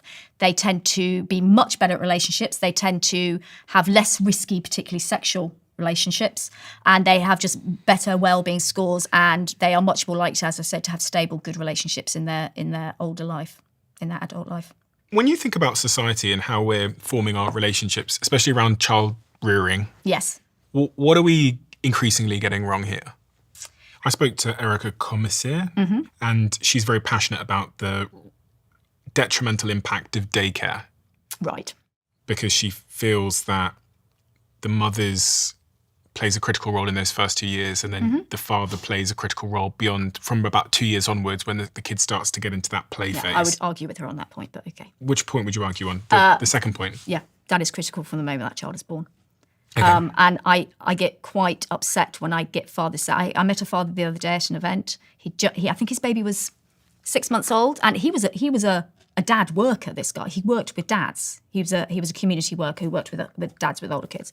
He said, "Oh, I've had." I was like, "Congratulations." He went, "Yeah, but I know I'm not particularly important until the baby's like at least 18 months, 2 years. So I'm just changing nappies, but I know that I'm not really doing much." And I was just like, "Oh my God, I literally cannot believe this man is saying this." Bearing in mind what he does for a living, I was like, "You are absolutely critical from the moment that baby is born. You are critical." Why? Because the baby's brain is growing. Human babies are born months before they should be. And the reason for that is because two anatomical anomalies. We are bipedal and we have an enormous brain. At full size, our brain is 6 times bigger than it should be for a mammal of our body weight. It's highly encephalized, so encephalization is all this. It's folded and folded and folded. So it's folded like this because we've got to ram it into our skull. If you look at the brain of a mouse, it's smooth. So when we became fully bipedal about sort of 1.8 million years ago. Bipedal meaning? 2 legs. If you look at something that walks on 4 legs, like an ape, a chimp, who's our close, their legs are quite wide apart, so their birth canal's really broad.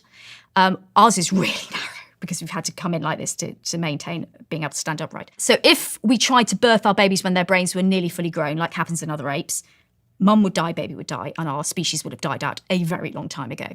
So about 1.8 million years ago, we reached a threshold where the brain had to do some growing after we were born. And the way that we dealt with that was we birthed our babies early. We selected to birth our babies early. And that's why they're so completely helpless. Because if you look at a chimp baby's pretty mobile just after it's born. It's got pretty good motor function. It can hold on to stuff. It can do various things. Can't feed itself, but it can. Whereas human babies, they can't do anything for themselves. They literally can't. They can't focus. They can't hold their head up. They can't move. They can't coordinate their limbs. They can't clean themselves. They can't do anything. And that's because they're born far too early. They should be in months longer, essentially.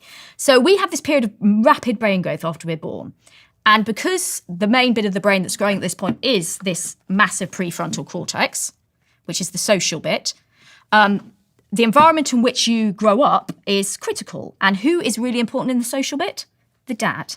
So from the moment your baby is born and this is growing, dad needs to be having an input, because this is where it's growing. Mum is also obviously vital, but we have to have both parents involved, or you have to have that input at that point. So these dads who believe, or people who believe that dad's only important after 2 years, I'm sorry, you have a fundamental misunderstanding of how the brain develops and of child development, because you need to start teaching that child by inputting into their child, by giving that sensory input in particular. Human babies need a lot of touch, they need a lot of smell, they need a lot of all that kind of thing. You need to be doing that as early as possible because this is growing from the moment it comes out. Is it fair to say that in that 0 to 2 phase, mothers are more important? No, because they do different things. Mothers tend to be more involved, partly because of the fact that from a biological point of view, women give birth. If you're breastfeeding, they're the only ones who can do that. So we are tied in terms of having to do that. The other thing I would say is also giving birth is a really, really tricky thing to do. And it's physically and emotionally utterly draining. So you need a period of recovery. And therefore you are the one who's basically at home, in the Western context. In non-Western contexts, a baby from the moment it's born, generally in some cultures will be cared for by both mum and dad. It's only because we have this capitalist system where someone's got to go and earn some money that dads don't. So I wouldn't necessarily argue mums are more important. They are in a position from a biological point of view that they're going to be there. They are just going to be there. And in our system, that means somebody else, it doesn't have to be there. And that's dad, and he'll go and earn the money to support the family. But they need the input from both. Is it fair to say then that the primary caregiver is the most important? And what I mean by that is the baby's going to form the strongest attachment to the person taking most care of it. And therefore, its attachment style will be shaped by the relationship to that primary caregiver. It's really tricky to say because, yes, primary caregivers are really important in terms of being most of the environment of development in those early days, particularly if this, what we call, I don't really like calling them secondary care, but the other parent is out and about and therefore not present. The environment in which a baby grows isn't just about who's caretaking them and who's giving them a hug. One of the things I really always talk to parents to be about is your relationship builds that environment as well. So babies are also actually taking on board the dynamics between their parents. And one of the things that I always try to get into antenatal courses is preparing the parenting relationship. Because actually you need to build an environment which is as calm and as reciprocal and as safe as you can do for that child. And that means, for example, before you have a baby, learning good conflict management style. You're going to have an argument, okay? It's not about having an argument. It's about the reconciliation of that argument. It's about the resolution of that argument. So it's about that. It's about understanding difference. You're going to parent in different ways. That can be really challenging to some couples. They find it very difficult. So you prepare them for that. So the environment is not just the primary caretaker. And that's what's fascinating about humans is human babies, it's a naff saying, it's a true saying, are raised by a village. So the environment of development isn't just the primary caretaking parent. It's everybody who's around that child as well. And in our world, that might be family, that might be friends. We live at great distances from our families. So sometimes that's more professionals that have an input into that child's life. I guess I'm trying to figure out what's optimal in my relationship because I'm probably about to head into parenthood. Yeah. And I'm trying to understand, how I should configure my situation. Yes. In those early years. Yeah. With my partner and me, we both work. My job requires me to fly a little bit more than hers. But just because that's the way that I've chosen my career to be. She spends more time at home, but still very, very busy, still flying around the world, doing her own thing. So I'm thinking when that baby arrives, what should we, based on everything you know about humans and human history and the human brain and everything that's interconnected, what's the optimal scenario for me and my partner? You know, something that's really hard, because what I always say to parents, because parents are really good at beating themselves up, is happy parents make happy babies. So first of all, you have to do what works for you, and everybody's circumstances are different, and there are needs that everybody's going to have. So yes, your baby has needs in terms of nurturance, in terms of support, in terms of building attachments, but your baby also needs a roof over their head, and they need food on the table, and they need all that, and they need whoever's caring for them to be healthy. So it really depends upon what works for you. In an ideal world, somebody asked me the other day, because at the moment in the UK, we're having a lot of campaigns about paternity leave. In the UK at the moment, you can have 2 weeks, which is frankly laughable. And the dad can have 2 weeks. The dad can have 2 weeks. Not if you're self-employed, but if you're employed. If you're self-employed, you're kind of on your own. We're trying to push the government to take it to 6 weeks, which isn't our ideal, but it's how far we think we might be able to push them. Somebody asked me the other day, what would be the ideal for a dad? I'm afraid I started at 6 months. Please, that would be lovely. In places like Sweden, the dad gets a year. Because babies develop with different inputs from different people. As I know, you're in a heterosexual couple, so your baby will need your dad's input and mum's input. And they will need those in whatever configuration works for you. So it might be that at some period, particularly after childbirth and stuff, your partner is going to have time off. She is not going to, it's very hard to race back to work after you've had a baby. Some women manage it. I think they're astonishing. I certainly couldn't have done it. So that's fine. You go do that. But she's going to need a period of time. But then are you in a situation where you can work a little bit flexibly? So is there a point where you can say, okay, you go and do some work and I'll take the baby for a bit? And you switch that way. Now, obviously, if the mum is breastfeeding, it's harder because she is tied more to the baby. You can express milk as much as you like, but it's quite difficult as a breastfeeding mother to go off on a work trip for a week. So the first point there is really that she's probably going to need to take some time. She is going to need to take some time unless she is in a position where she really thinks that she is going to be capable of physically and psychologically going back to work. I've met women who do it, but it's really hard. Now, particularly when in those first early weeks, actually she's going to need you. Or she's going to need someone to help her. My husband is self-employed. my husband actually only managed to have 2 days of paternity leave before he had to go back to work. So my wonderful mum stepped in. But she's going to need somebody there. In an ideal world, as long as you were happy to do that, that would be you, because your baby would really benefit from that. And then from there, you have to take it the way it works for you in terms of your career, because whoever looks after that baby, it doesn't have to be mum or dad. It can be a mixture of both. But I'm able to make concessions. Maybe I'm in a privileged position where I can kind of design my life a little bit. Well, from an ideal point of view, then you will at that point try and be with your baby as much as you can, and do that, and do as many of the tasks with your baby as you can. Because actually, from your point of view as a man, the psychological changes that a man goes through when he becomes a father, it's known as the transition to parenthood. In most men who work, it takes 2 years. And one of the reasons it takes 2 years, whereas in a mother it takes about 9 months, is because one of the factors in how quickly you transition to adopting that identity and how comfortable you feel with that identity is down to competency. How competent do you feel as a parent? Now, many Western dads, they don't get the opportunity to reach competency very quickly because they have to go to work. So they don't get to care for their baby. And that's one of the things. We know that men who get that chance transition to parenthood much quicker because they reach competency quicker, they absorb the identity of being a dad quicker, and that is better for them.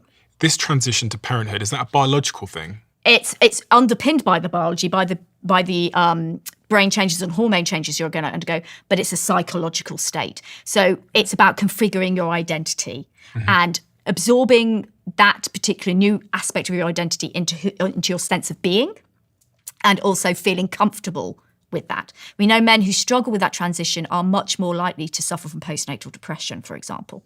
And postnatal depression has a fundamental impact not only on your partner, but also on your child. So we want to be protective against that. So she needs some time. She's going to need me for She's gonna supportive need you. reasons in those early weeks. Yes. And then the more time I can spend with my child, the more I'm going to psychologically adjust to And the quicker you're going to build your bond, because as I said earlier, you build your bond through interaction. And your partner's going to have a head start. She just is, because of pregnancy and child. And if she's breastfeeding as well, breastfeeding is really good for releasing oxytocin. You have to do it through interaction. And in those early weeks with the baby, they're very dependent. And particularly if your partner is breastfeeding, they're very mum-focused because she is the source of food. And newborn babies feed for ages. So a lot of men say to me, I want to build a relationship, but I literally cannot find an in. So what we say is make something special. So make something that's yours. It could be bath time. It could be reading your baby a book. It's never too early to begin reading your baby a book. Or a really good one is baby massage. Baby massage is great because touch is the biggest releaser of bonding hormones there are. If you massage your baby's getting all those lovely hormones, and so are you. So you're building that bond between you. You're close enough so your baby's getting sensory input, particularly sense of smell. So baby's vision is not great when they're born, but their sense of smell is brilliant because they're little mammals. So they're starting to really get your smell, and that's going to help them attach to you. We also know baby massage is one of the only really good interventions that prevents postnatal depression in men. So I love that's that. what we I just say. had this little flash in my head of all the babies that just got a massage because you said that. Yeah, and they're all blissed out. I mean, there's some brilliant videos on YouTube. Or if you want to learn, you don't have to go to a class. There's wonderful videos of baby massage and whole classes of men massaging babies. I mean, it's brilliant. So you also want to be there because you need to build that bond. And the only way you're going to do that is interaction. And as your baby develops, that interaction becomes easier because the baby will start babbling. They'll start smiling. In about 6 to 8 weeks, they'll start smiling, and they'll start smiling at you. And that's just, you can forgive them anything when they do that. And then they'll start, really reacting when you come in, being pleased to see you. Then they'll start giggling. And then at about 6 months, if you are a rough and tumble dad, you can start doing very gentle rough and tumble play with them. And you can just take it from there. The interaction grows more and more and more. One of the things we have to prepare men for, which I do a lot when I work with men during pregnancy, is the delay in bonding. So we have this idea that baby's going to come out and we're going to feel a flood of love. And it's going to be like, shining, amazing, wonderful. That doesn't happen for women a lot of the time. But men find it very difficult because they grow their bond through interaction. When the baby comes out, they tend to have a recognition of connection. It's like, yes, that's my baby.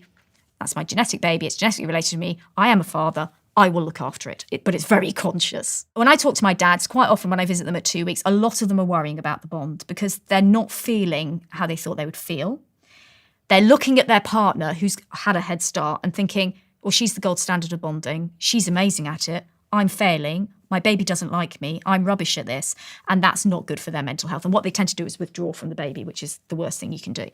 But then when I speak to them when at 6 months with the baby, they all say, I love my baby deeply. And it's categorically different to how I felt at the start. And that's because they've had to interact for that time to build that bond. Is it fair to say that the woman's bond comes more hormonally and the father's reaction comes more from interaction? Yeah, because you will get your hormones from your interaction, whereas she has got her hormones mostly at the start from being pregnant and giving birth. And breastfeeding. So she's getting lots of physiologically based hormones. And she will also get hormones from interaction, obviously she will, but she's ahead of you. You're going to have to massage that baby to get You are really going to have to massage that baby. Or play with them, I guess. Yes. That's the other thing you said. Yeah. You mentioned something before we started recording which was curious to me and I've never heard of before, which is you mentioned love drugs. Yes. I've never heard of that before. Okay. I mean, what's that, like MDMA or something? Yes. So we kind of probably know just about enough about the neuroscience of love now, particularly the neurochemicals which underpin it, that should we wish to, we could finally produce the elixir of love. So since we've written things down, we have been fascinated with finding the elixir of love. There's loads of ancient texts about potions that will make you fall in love. It's something that as humans we've always wanted. And it's partly because love is unpredictable and uncontrollable. And humans really can't deal with that. We like to know what is going to happen and we like to be able to control it as far as we can. So wouldn't it be great if you could pop a pill or drink something which meant that when you went out on a Friday night, you were really good at either being like the belle of the ball and attracting people, or you could somehow get to be more attractive to people, or if you were or you could make someone fall in love with you, or if you're in a long-term relationship with a struggling, there was some pill that would help that long-term relationship. And we're kind of at that stage now with the neuroscience where that would potentially be possible. And there are certainly research groups who are looking into what chemicals are already out there which kind of mimic that neurochemistry. Now, there are two big ones that we already have. The first is oxytocin, of course. Oxytocin is synthesized. We use it in childbirth. It induces childbirth. And in studies where we wanted to work out the impact of oxytocin on social behavior in humans, in labs, we squirt it up people's noses. You can squirt it up people's noses and see what oxytocin and what it does, if you want to know, in most people, is it makes them more empathetic, it makes them more open to chatting to people, it makes them more sociable, it makes them more positive about the people around them from a social context. So, brilliant. So one of the possibilities is you produce synthetic oxytocin and you sell it to people. And in fact, a few years ago, and I think they've taken it down now, there was a drug on Amazon and eBay called OxyLove. It's a little thing, like a pet, like an eye drop thing. What it would do, if you squirted it up your nose, is hopefully it would do what oxytocin does in the normal biological context. It would quieten your amygdala, it would make you more confident, it would make you feel more open to starting relationships, you'd be better at chatting to people. So it's kind of like, the couple of glasses of wine before you go out, it makes you feel a little bit more confident. It would be a little bit like that. And that's one of the things they're looking into. The issue with it is that you cannot guarantee the outcome of using it. So what has been found is in the vast majority of people, it does what it should. But there is a significant minority of people where it does exactly the opposite. And it actually increases basically what we call ethnocentrism, racism, bigotry. Because what happens is they become more tightly bonded to people they think are in their in-group. But if they perceive you to be in their out-group, they become more racist. So it makes you identify more with what you perceive to be your in-group. Now, until you can iron that out, that is not a drug you can release onto the market because that is not something you want to happen. Investigations seem to have shown that it's something to do with genetics, that some people's oxytocin receptor gene is slightly different, and it's those people who will get the ethnocentrism result rather than the socially confident result. So that's a problem, and you can't go any further with oxytocin until you iron out that particular problem. The second one, which is more encouraging from a scientific point of view, is MDMA, ecstasy. And for many years, people have, anecdotally reported who use ecstasy recreationally that it makes you feel overwhelming sensations of love. It makes you feel very bonded to everybody you're with. We know from lab studies that people who take ecstasy on a regular basis actually become more empathetic over time. It actually seems to permanently alter something. So it seems to be possibly something a bit like beta endorphin, which it underpins long-term love. Great. So they're engineering MDMA at the moment to try and find out what the dosage should be and how we could give it to people. And it's being used in marriage therapy in the US at the moment as a trial to see if it can assist in marriage therapy, because a lot of people who go to marriage therapy are very entrenched in their position, they've lost empathy, they've lost the ability to see the other point of view. And so if you microdose ecstasy, which I don't suggest anybody does without clinical support. You go into this session, it opens up your empathy, and you make progress because of it. And there's been reasonably good results from marriage therapy in a clinical setting. The issue with MDMA isn't that it has different outcomes for people. To be honest, some people it works on, some people it just doesn't. So you could take it for that reason and it just wouldn't do what it's supposed to do. Fine. The issue with MDMA is more around ethics, because MDMA is a powerful drug. And we don't know yet what its long-term consequences would be, for example, if you did take it for many, many years. The second thing we don't really know is what happens if you stop. So let's say you started a relationship taking MDMA. First ethical question, should you tell the person you're in the relationship with? Secondly, what happens if you stop? You get to the point where, for whatever reason, you decide to stop. Is that love going to go away? And again, if you haven't told the person, you're kind of, if it does go away, mucking around with their life without them actually realising that that relationship was based upon an artificial stimulant, essentially. We have anecdotal, we don't actually know whether it would stop because we haven't done long-term enough studies. Anecdotally, from the recreational community, there have been stories about people who have started relationships whilst clubbing, taking ecstasy, particularly one guy who used to go back to his hometown every weekend, take ecstasy, go clubbing, met a girl, but used to go away to work during the week. So every time he saw his girlfriend in the first few months, it was at the weekend, they were both, he was on ecstasy, she wasn't, and he fell in love with her. And this was wonderful. And they carried on, and eventually they decided that actually, no, we need to stop this long distance thing. She needs to move and come with me. We think this has got a future. She does that. Trouble is, during the week, he's not on ecstasy. And quite quickly, he realises he doesn't love her. Now, he has upheaval of her whole life. Now, he didn't do that on purpose. He did not know that that was what the impact would be. But if that's the impact of a love drug, we have a problem. What do you do in relationships with power imbalances? What if you're in an abusive relationship and somebody gives it you without you knowing and keeps you in that relationship because of it? So there are lots of ethical questions. I think the issue with love drugs is they will probably come because they will be hugely commercially successful if they get a commercial license. When I do talks and I get to this bit, before I've even mentioned what I ask people to raise their hand and say, if a drug could do this, would you take it? 50% of the audience raise their hand and say, yes, I would. So then you tell them what all the problems are and you tell them what the ethics might be. And at the end I say, again, would you take it? At least still 20% of the audience would. Now, because love and dating is such a multi-billion-dollar industry, if we get to the point where this can be commercially produced, someone is going to make a lot of money. And that's why I think it's probably on the horizon, unless the rules are so strict that it's only in clinical settings, and even then people get around rules. So that's the issue with love drugs. The other one is the SSRIs, which are for depression.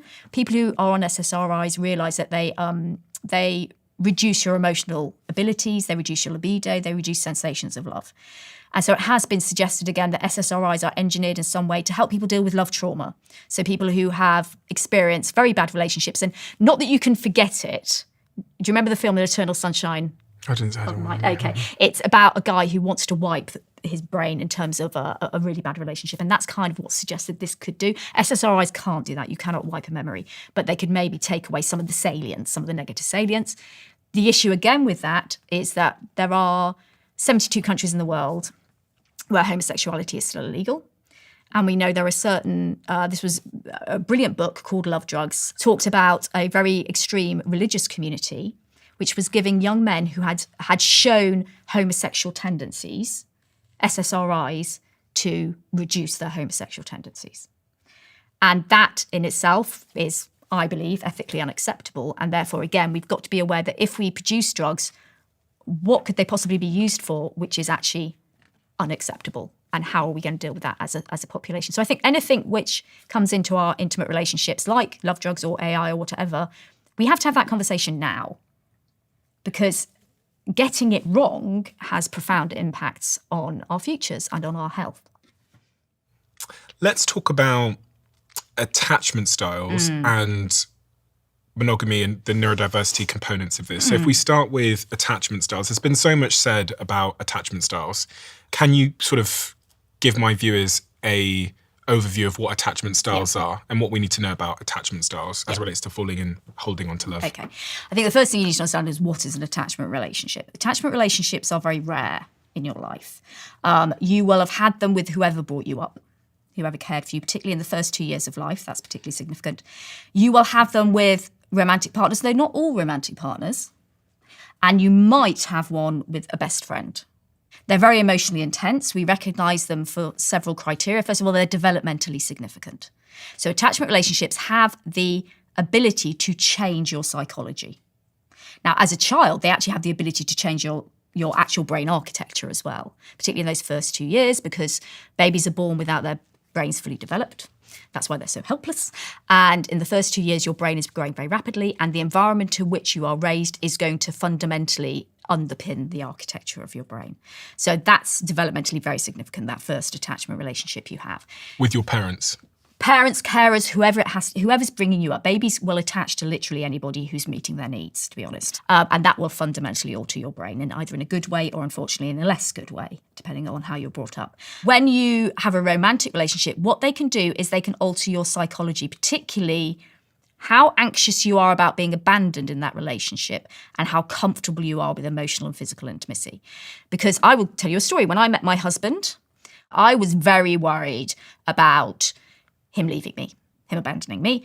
And I dealt with that by being monumentally clingy. And over time, we've been married for nearly 25 years, I became secure because he disproved my fear that he was going to leave, and I am now secure. So he fundamentally changed my psychology. So they can do that. And in romantic relationships, there are 4 types of attachment relationship. And we place you in one of those sectors based upon 2 different factors. The first is how anxious you are about abandonment. Okay, that's the first one. We ask you lots of questions to work out how anxious you are about that. The second one is how much you want to maintain proximity. So again, we'll ask you questions about how close you like to be to the person, whether you maintain closeness because you're anxious, or whether you maintain closeness because you love intimacy, or whether you run away from intimacy at a rate of knots. And depending on how you answer, we put you in one of 4 categories. So if you are not anxious in relationships about abandonment, but you are very comfortable with proximity, emotional, physical intimacy, then you're secure. And it's what it sounds like. You are very comfortable in your individuality. You gain huge benefits from being in that relationship, but you don't need that relationship to exist to define you. The next one is people who are highly anxious about abandonment and crave proximity. And that was me, preoccupied. So they are very anxious about being left, and the way they deal with it, like I did, was to cling, to maintain, because if I keep an eye on you, it's going to be okay. Then we have the 2 avoidant attachment styles. So first of all, we have people who are very anxious about being abandoned, but don't maintain proximity. They find intimacy very uncomfortable. And the reason for that, they're known as fearful avoidant people. And the reason they do that is the way they cope with the stress of possibly being left is they just don't have relationships. Because then I can't be hurt if you do that. And finally, we have dismissing avoidant. Dismissing avoidant people are the smallest part of the population generally. And they aren't worried about abandonment, but they also don't like proximity. To be honest, they're islands. They're not that bothered about being in a relationship. And one of the drivers for that might be that they're not very comfortable with intimacy. But some people literally just not bothered. Can you be shades? So could you, the avoidant category, does that exist on a spectrum? And Yes, it does. All attachments are a spectrum. The reason why we categorise them is typical scientists. We like a category because when we've got a category, we can do data analysis and we can decide the sorts of behaviours, for example, that these 4 quarters perform, or we can put somebody in one and help them change to another, for example. Do you think the way that modern society is breeding a certain group of attachment styles? Do you understand the question? What I'm trying to say? I do. I think we are getting less comfortable with intimacy. And I think that's partly because we are not as practiced at it as we used to be, because we're not forced to be in close contact with a lot of people as much as we used to be. You can pretty much do everything from your sofa. You can work from your sofa, you can order food from your sofa, you can try and maintain your relationships with your friends from your sofa. You don't actually have to be in a room with anyone. After COVID, there's a lot of data showing that people are much less interested now in meeting up. They kind of got used to being in that little bubble. And even though they had the yearning of, I don't have anyone with me, they became much more anxious about going out and actually seeing anybody. And it wasn't just because they were worried about COVID. We got out of the habit. And if you get out of the habit, You don't get any of the chemicals which encourage you to go out. You certainly don't get any of the addictive chemicals like beta endorphin. So you kind of go a bit cold turkey slowly. And you just don't have that draw to go and see people anymore from a biological point of view. And from a psychological point of view, it becomes a little bit scary. So you just stay where you are. So I think we are seeing more avoidant behaviours in people than we used to.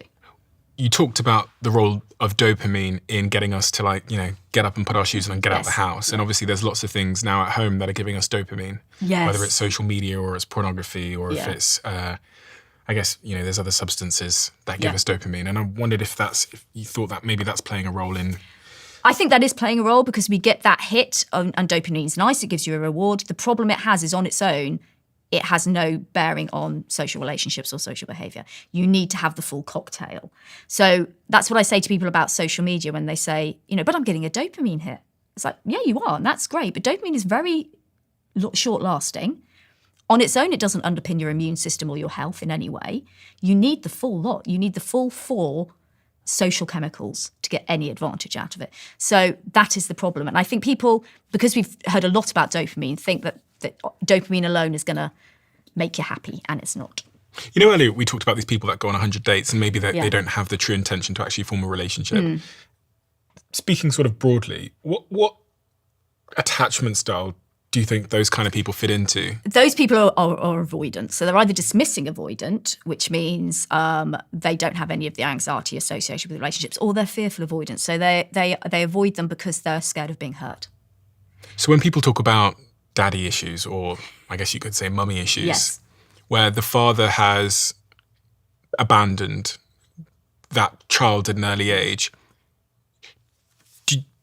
do you think generally those people have a higher probability of being fearful avoidant? They certainly have a higher probability of having an insecure attachment style. Because as I mentioned, in the first 2 years of life, when your brain is growing, the environment in which you're being cared for is going to shape that brain. Particularly if, for example, a parent leaves during that time, or even later on when it's still quite a sensitive brain, that's going to impact how your brain grows, particularly in that prefrontal cortex, so the bit right at the front here, okay, where all your social cognition is. And it's going to have less grey and white matter in that area. It's going to have less density of neurons and less of a high level of neurochemistry, which underpins social behaviour. And because of that, when you're an adult, you're just not as equipped to be good at relationships, because your brain, you don't actually have the brain architecture to underpin it. So that's one of the reasons why we see people who grow up in that environment being more insecure, because they don't have the brain architecture or indeed the neurochemical, the baseline neurochemical levels circulating in their body, which is going to motivate and reward them for starting relationships. So they just don't have the equipment that people who maybe grew up in a secure environment do. So that's one of the problems. And so when people say daddy issues, partly what they're talking about is attachment style. It's the fact that I have this attachment style and I've identified I have this attachment style because my father left when I was however old. Now, whether that's the entire reason, there are other reasons why people behave the way they do and might not want relationships. There are genetic reasons. So there are lots of reasons why. Attachment styles can change. Oh, completely. And the way that they change is it accurate to say someone gives you evidence that counteracts your That's existing? one of the ways. And in one sense, that's the easiest way. Because in a way, I didn't know it was happening. This happened long before I studied attachment styles. I think I was still chasing monkeys at this point. But so that's the easiest way, is literally you end up with someone who's secure and over time they just get into your brain and they show you are wrong. Other ways are being conscious about what your attachment style is and being conscious about how it doesn't work for you. There is no wrong attachment style. That's what I want to say. If you feel comfortable in your attachment style, brilliant. That's great. It's when it doesn't work for you that there's a problem. And so there, I always think everyone should kind of keep an eye on what their attachment style is. I think it's quite an important thing to realise. If you see yourself, for example, repeating the same things over and over again in relationships, so it gets to a certain point and you leg it. For example, it's all getting a bit intense, I'm now going to run away. Or you always end up pushing people away, for example, maybe because you're too preoccupied or whatever. And it's good if you see that pattern, if you are conscious enough to recognise that pattern, then you can do work on yourself. Or you can ask your friends to help you. Okay, if you see me do this, you need to flag it. You need to tell me you're doing it again. You need to step beyond that. And it will need support. You'll need emotional support, either just from friends and family, or you might need professional help. There are attachment counsellors who will help you understand where your attachment style came from, and they will help you do the work. Okay. To shift. So you can do it that way. And then obviously at the very extreme end, there's attachment disorders, and they always need input from a professional. One of the things that I've found to be particularly useful is vocalizing my attachment style to my partner and her doing the same back, so that we can both kind of understand the other person. Yeah. Even though it might not be us and we don't understand that clingy behavior or that avoidant behavior, vocalizing it in the way that you've said, not just becoming self-aware, but like mutually aware, has really helped us, because I can now understand her behavior. She's much more on the, I don't want to say clingy, but she needs that sort of reassurance and of my presence. And now behavior that I might have thought in the past was a bit irrational, I now understand more contextually. Yeah. And therefore I'm able to be more empathetic and more... Yeah. And that's really important. It's really important to do that, because, you know, we all attach in different ways. And by understanding that, it helps you, as you say, if someone's really clingy, it can feel quite claustrophobic. But if you understand, actually, that's especially if you're avoidant. Particularly, it's like triggering. Well, it's really triggering, and that's what we know. We know there are certain attachment styles that work better together than others. Yeah. So we know, particularly a dismissing avoidant person with a preoccupied person, that's really tricky to keep going. That is a long-term relationship, which is, if it can carry on, is going to be very hard work and probably quite roller coastery, I would say. Whereas, you know, if any of the insecure, so I'm doing this because it's a grid, any of the insecure attachment styles, if you can find yourself someone secure, brilliant. Secure people are amazing because they will absorb all that stuff. Because they're so secure in themselves, whether you're clingy, whether you're pushing them away, they absorb it and they're good at it. Preoccupied and fearful avoidant, that works quite well in one sense, because the preoccupied person wants to stick with the fearful avoidant person. And the thing that's really, really troubling the fearful avoidant person is you're going to leave. So if you literally sit on top of them, which is what you're doing if you're preoccupied, then that's great in one sense, because they will think, oh, okay, they're literally not going anywhere because they're there all the time. So there are partnerships that work better. And I agree with you. I think it's good to be aware of what within a partnership is, because then you can understand some of the quirks in the behaviour. You can understand some of your reactions to that behaviour. Neurodiversity. In the last couple of weeks, I was thinking, it might be my attachment style, but it also might be the fact that I was diagnosed with ADHD, which I'm not sure if I have, but I was diagnosed with it. I was thinking about how a neurodiverse person might struggle in love and holding on to relationships because of their neurodiversity. Yeah. Before we started talking, you said that roughly, I think 25% of the population are classified as neurodiverse in some context. If I have ADHD or autism, how am I likely or more likely to struggle in love? Firstly, because the biggie is that the neuroscience and genetics of love are very like the neuroscience and genetics of neurodiversity. So the chemistry that underpins love is also implicated in neurodiversity. Some of the areas of the brain which are activated in love are also involved in neurodiversity. And that is why, particularly with autism, but also with ADHD, the issues that people who are autistic or ADHD have express themselves a lot in the social sphere, because it's the same neurochemistry and genetics, essentially. So, for example, the oxytocin receptor gene, which has 26-point mutations on it, which impact your social behaviour and individual differences in social behaviour, a lot of those are implicated also in autism. Dopamine is implicated, obviously, in ADHD. Serotonin is implicated in ADHD. Those are both chemicals which are involved in love, one of the neurochemicals of love. So there is some major crossovers between the two. There are several reasons why neurodiversity is difficult. For example, the way the neurodiverse brain works, things like executive function is different in people with neurodiverse brains. What does that mean? Executive function is things like attention, emotional inhibition and working memory. It's kind of the set of skills that allow you to operate within the world. Mm-hmm. That's impacted in ADHD and in autism. The processing speeds and also the way that you process those particular three elements is different. For example, people with ADHD, their working memory generally isn't great. They find it difficult to recall things or hold on to things. Emotional regulation is difficult. So, for example, people with ADHD might build to anger quicker than people who don't have it. People with autism tend to have quite extremes of emotional experience, for example. And all of that is very difficult in a relationship. Because if you live with someone who has extreme emotional reactions or gets very angry in conflicts very quickly, that's tricky to deal with. We also know things like sensory processing, particularly in autism, is affected. So that has two implications. First of all, when we're using all that sensory information in the attraction stage, so all that sensory information that's going into your limbic area, the sensory processing speeds in people with autism tend to be slower, but they also tend to be either hypersensory, which means they feel all the senses very intensely, or they tend to have different experiences of senses, or they tend to have very low sensory experience. And all of that will impact, first of all, how that algorithm operates in your brain. It will also impact just simply things like the environment in which you might go on a date. So most people want to go on a date to a restaurant or a pub or a comedy club or wherever. For autistic people, that's really hard. Yeah. To deal with. We also know, unfortunately, the people who are neurodiverse are more likely to be in abusive relationships. And there are reasons for that. If we look at ADHD, ADHD is a dysfunction in the dopamine system in the brain. So what happens is you release dopamine, but it's taken back up into the brain before it has enough of an effect. So what people with ADHD tend to do is they dopamine seek. They do activities which give them a hit of dopamine. So, I have my daughter. I hope she usually doesn't mind. My daughter is ADHD autistic. Her dopamine seeking is shopping. She dopamine seeks by shopping because you get a lovely dopamine hit when you do it. But unfortunately, the start of relationships is a dopamine C.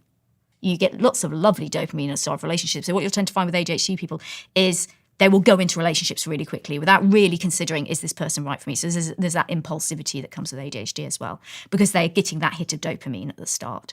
We also know that, for example, if you are neurodiverse, you tend to mask a lot. You've got used to in life masking to fit in with a neurotypical world. What's masking? Masking is knowing the rules of the neurotypical world. So, for example, autistic girls, the reason why autistic girls tend to be diagnosed later is they become very good at learning the social rules. So all those things that they would naturally want to do in a social situation, be mute or not reciprocate properly or, not say the right thing, they learn what the rules are. It's why they burn out generally, is because they've spent their whole childhood studying it and going, okay, so in that circumstance, I do this. And in that circumstance, I do this. And they hide the autism. Now, so not only is that incredibly stressful, but if you've got used to in life denying who you are, if you go into a relationship with someone, particularly if they're particularly dominant or they're abusive, you carry on denying who you are, denying that you have a right, for example, to be with someone who's kind. Mm-hmm. Deny the fact that you have needs. And so we know that people who mask find it much, much harder to express what they want in a relationship. So it is really incredibly tricky, I think. And, we also have issues with empathy, for example. There's a myth, particularly autistic people don't empathize. That's not true. It's unfortunately still in the diagnostic criteria, and it shouldn't be. The issue is that they empathize in a different way.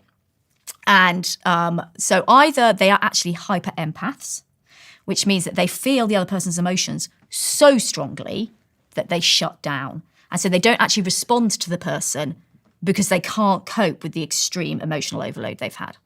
Or the other reason is they do empathise, but they empathise with a neurodiverse brain. And there's been a recent study looking at this and saying, actually, if you put two neurodiverse people together and ask them to empathise with each other, they're brilliant.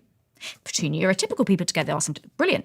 Ask a neurodiverse person and a neurotypical person to empathise, it's hard because the brain operates in a different way. Mm-hmm. So empathy is the basis of relationships. So if you are in a mixed relationship, neurotypical and neurodiverse, that can be tricky because it can be very hard to empathise with the other person and know what their emotional needs are.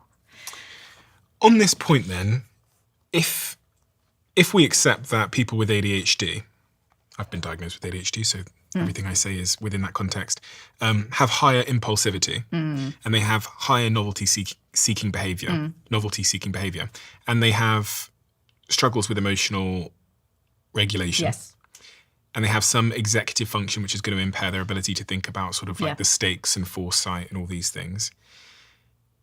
Does that mean that people with ADHD are more likely to cheat on you?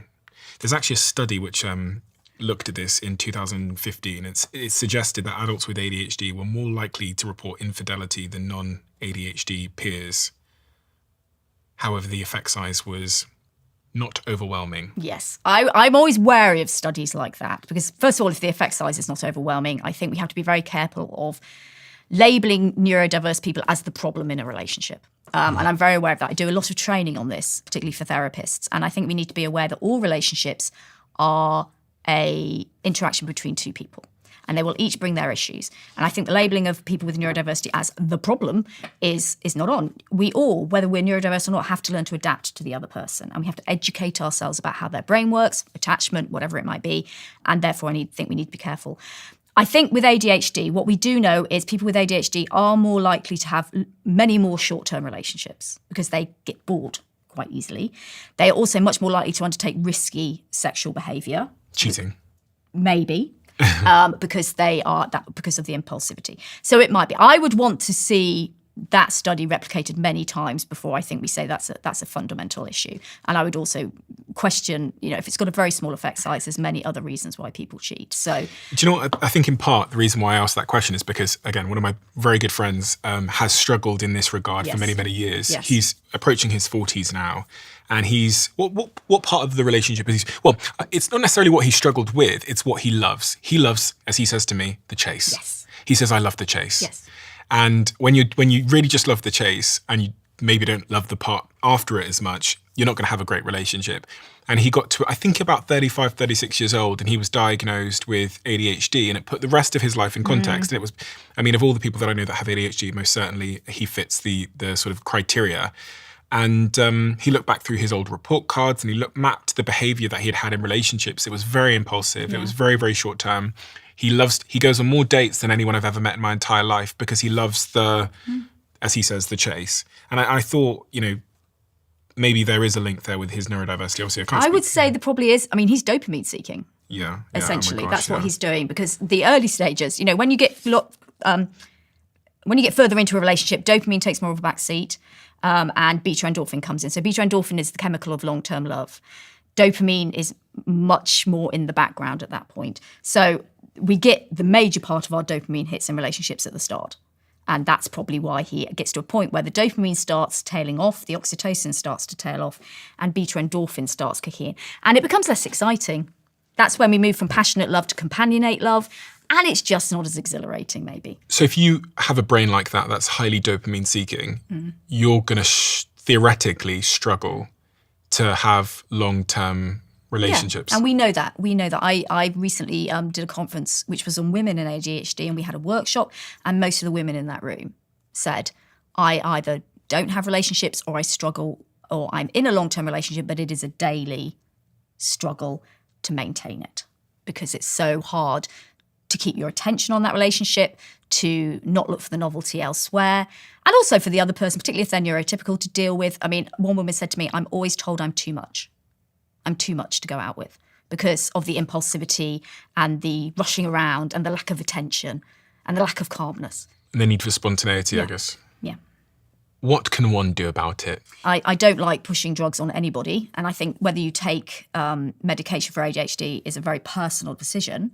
But I think the mantra I have is if your ADHD is fundamentally upsetting your life and you feel that, then it's something you maybe need to consider.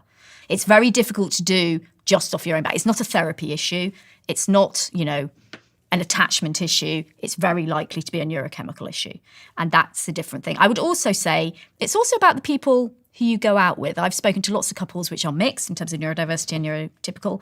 And it's about the person who's neurotypical really educating themselves about how the neurodiverse brain works. So they have an understanding also about why is that person reacting like that? Why are they doing that? And that's also really, really important. I don't think we want to put the burden always on neurodiverse people to change, because I don't think that's really an acceptable thing to ask them to do. I don't think it's really any different from any relationship. The best relationships are ones where we take the time to really understand who our partner is. That's the way it works best. So you saying you and your partner talk about your attachment styles, that's really important. You're fundamentally making it clear that that's important to you and that your partner has an understanding, and you're explaining your behaviour. And I think that's important. I wonder how this dovetails into the subject of sex and novelty and spontaneity as it relates to sex. If you're a neurodivergent person, or you just have a higher, impulse desire, I guess, or impulsivity, need for novelty, you can probably get bored of sex pretty quick.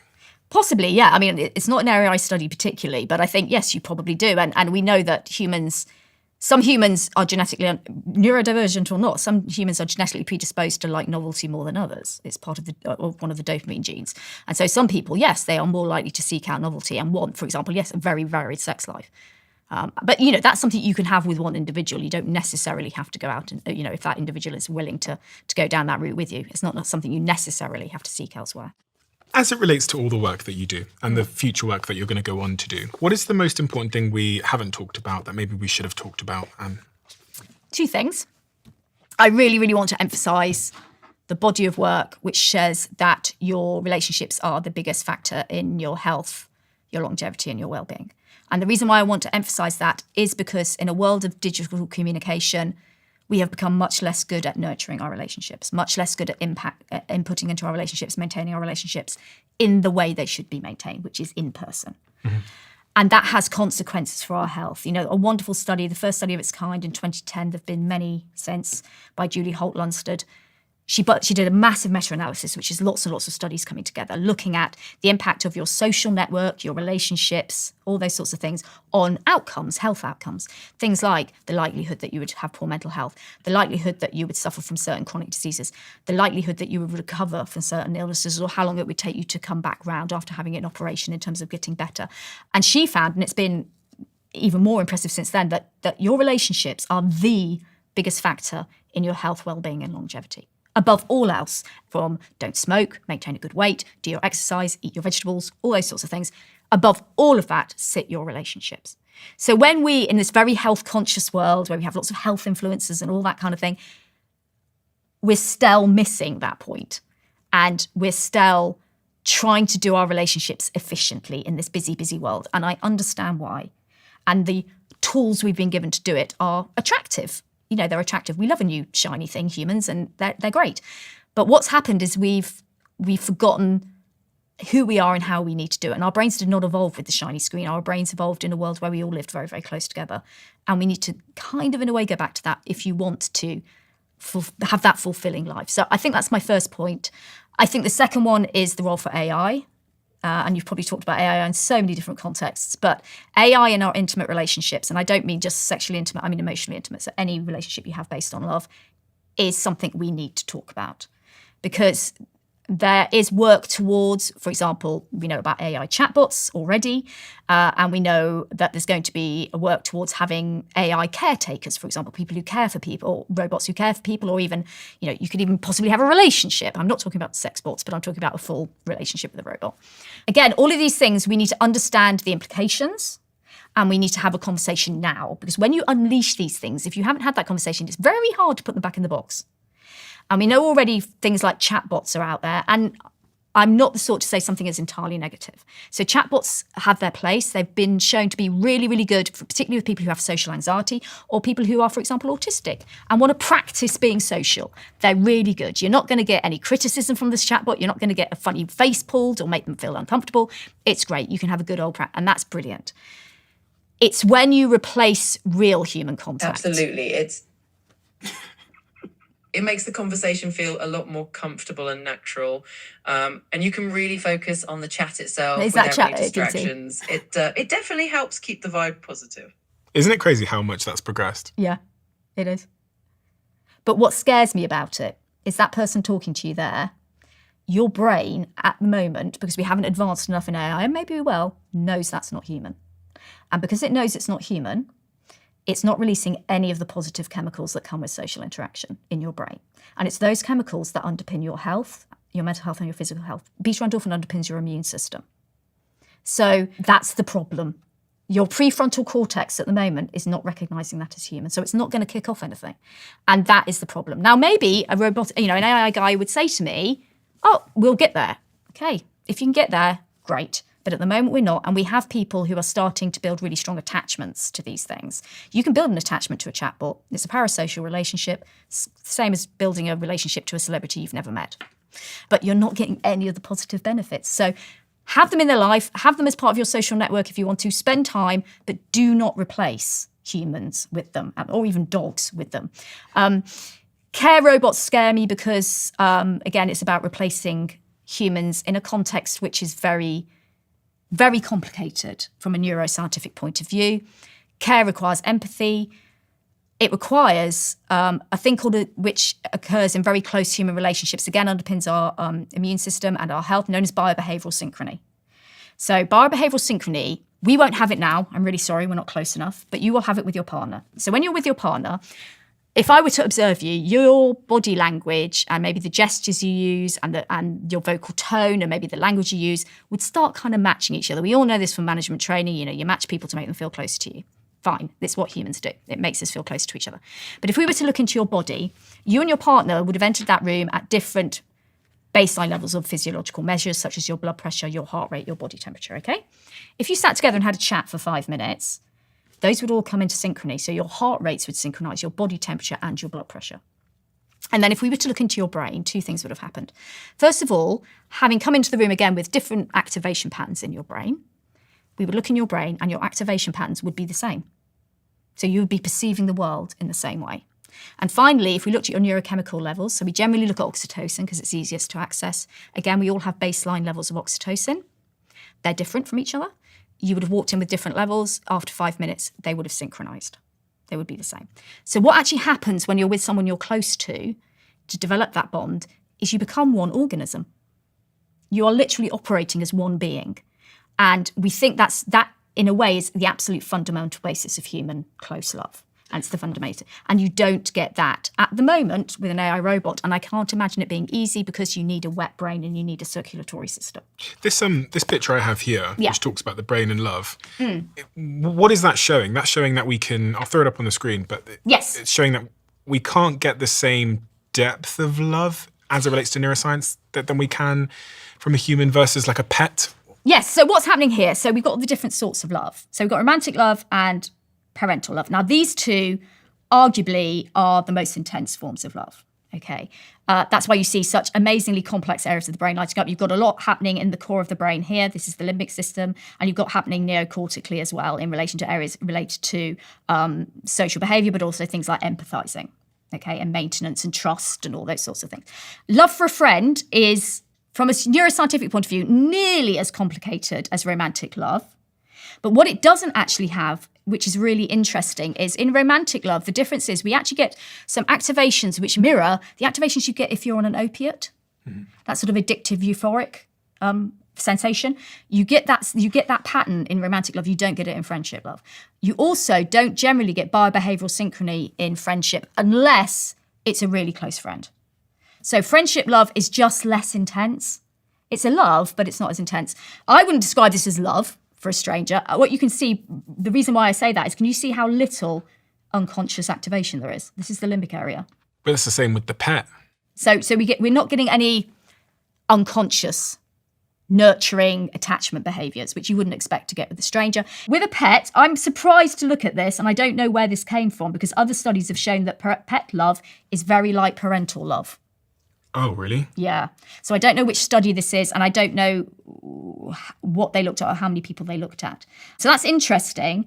But what I would expect to see more actually here in the nurturing area of it, because we do know that you can build an attachment relationship with a pet. So it's very surprising that there's nothing there.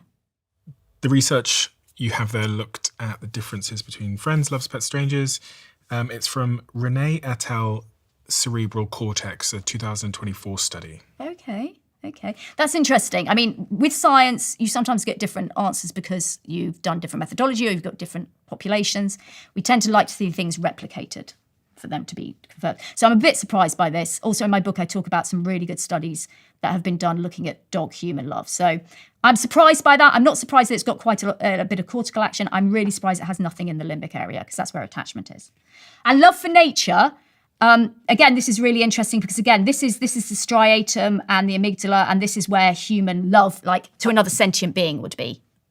And again, we've got nothing. So love for nature is a much more, it's not a conscious thing, but it's a much less emotional thing. It's different. And we only really see patterns like this if you're interacting with another sentient being. And this is what kind of worries me about AI. Because if you did this with AI, you would probably get something like this. If you really loved your AI robot at the moment, or your chatbot, you would get this. But I would be very surprised if you got anything in the limbic area. And the studies so far show that we don't. Because you don't develop that loving relationship. And you certainly don't get anything in the prefrontal cortex. And that's the problem. Now, AI might go on in leaps and bounds, but at the moment, when they talk about programming empathy is so complicated. And particularly the empathy we have cognitive empathy. Most animals have emotional empathy. So cognitive empathy is much more complex. It's very hard to do. And the fact you can't get biobehavioral synchrony unless you have a wet system. And robots so far don't have wet systems. So that's what worries me. But it's going to come, and we have to have that conversation. We have a closing tradition where the last guest leaves the question for the next guest. Okay. Not knowing who they're leaving it for. Okay. And the question that's been left for you, was there a moment in your career when you said to yourself, I have made it? I think I'm not good at doing that. Actually, I said to my husband the other day, I'm not good at celebrating when I do something. So I tend to go, what's next? It's very human. I suppose one of the times I thought I probably had made it was when I started at the University of Oxford and I was working with Robin Dunbar. And then I thought, from an academic point of view, this is like the pinnacle of where you can work with a team of people who are at the forefront of what they're doing. So I think that was probably a moment, but I'm really good in retrospect at kind of rewriting that and going, yeah, but that wasn't good enough, so let's go and do the next thing. So if we look forward then, sat here now, what do you think the moment will be in your future where you think you've made it? Although you probably when you arrive there, you'll think, there's another goal. Make it. I think it's partly to do with the spreading of education. I think if my next book reaches a lot of people and reaches enough people, I will think I've made it and I've done my mission to share what we know about dads. Because there's so much written and it stays in fusty old journals and nobody reads it. And I want to share that because it fundamentally changes who dads think they are and how they do it. I get so many emails from people saying, wow, I've read your book and it like legitimizes so much for me, or it makes me understand what I'm going through, or it makes me realize that I am needed. And I think if I can get a book that has a really diverse readership, then that will be the moment where I think, yes, I've done what I want to do. And what is the unheard plight of dads? Because you'll be on the receiving end of so many messages and emails and stuff.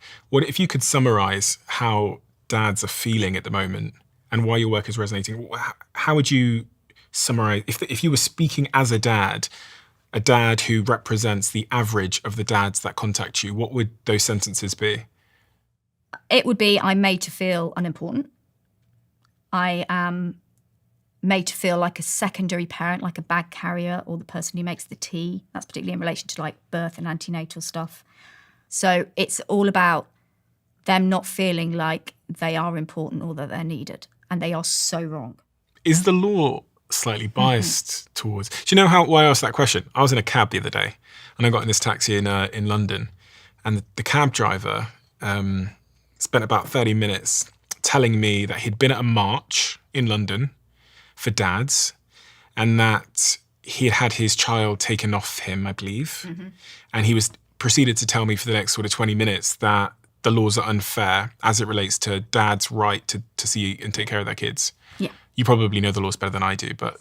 It is. And I've spent a long time, and I'm still not there yet, wanting to go into the family courts in Britain and inform them about this.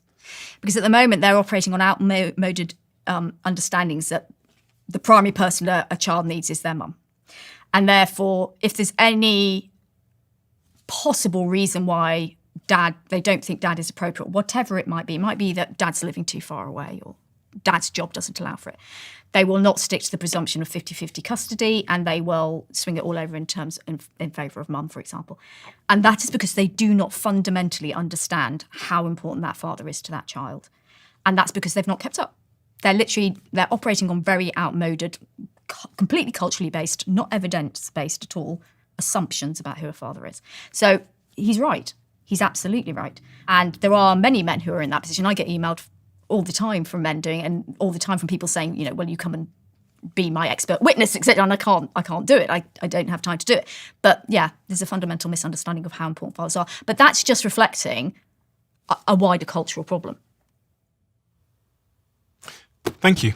Thank you so much for doing the work you're doing, because you're certainly opening millions and millions of people's eyes. You've opened my eyes in a bunch of profound ways, both on the subject of love, but also on the importance of fatherhood. And it is very easy to believe the sort of broader social narrative that as a father you are surplus to requirements, or you're you're there to pay for things, or you're less important in some way. But I've got a brother who's a year older than me, and he's got 3 kids under the age of 6. And he's really managed to design his life around being there for those kids. And I've seen both the impact that that's had on those kids and their development, but also the impact it's had on him and the meaning he has in his life. And he's one of those fathers that walked away from the corporate world and made a decision to prioritize the 3 little children that he's brought into this world. And it's really kind of blew open my own, I guess, stereotypes and presumptions that I had about the role that I have when I become a dad. And now much of the reason I have these conversations and enjoy your work so much is because it's a further reminder that the narrative I've believed around fathers being this,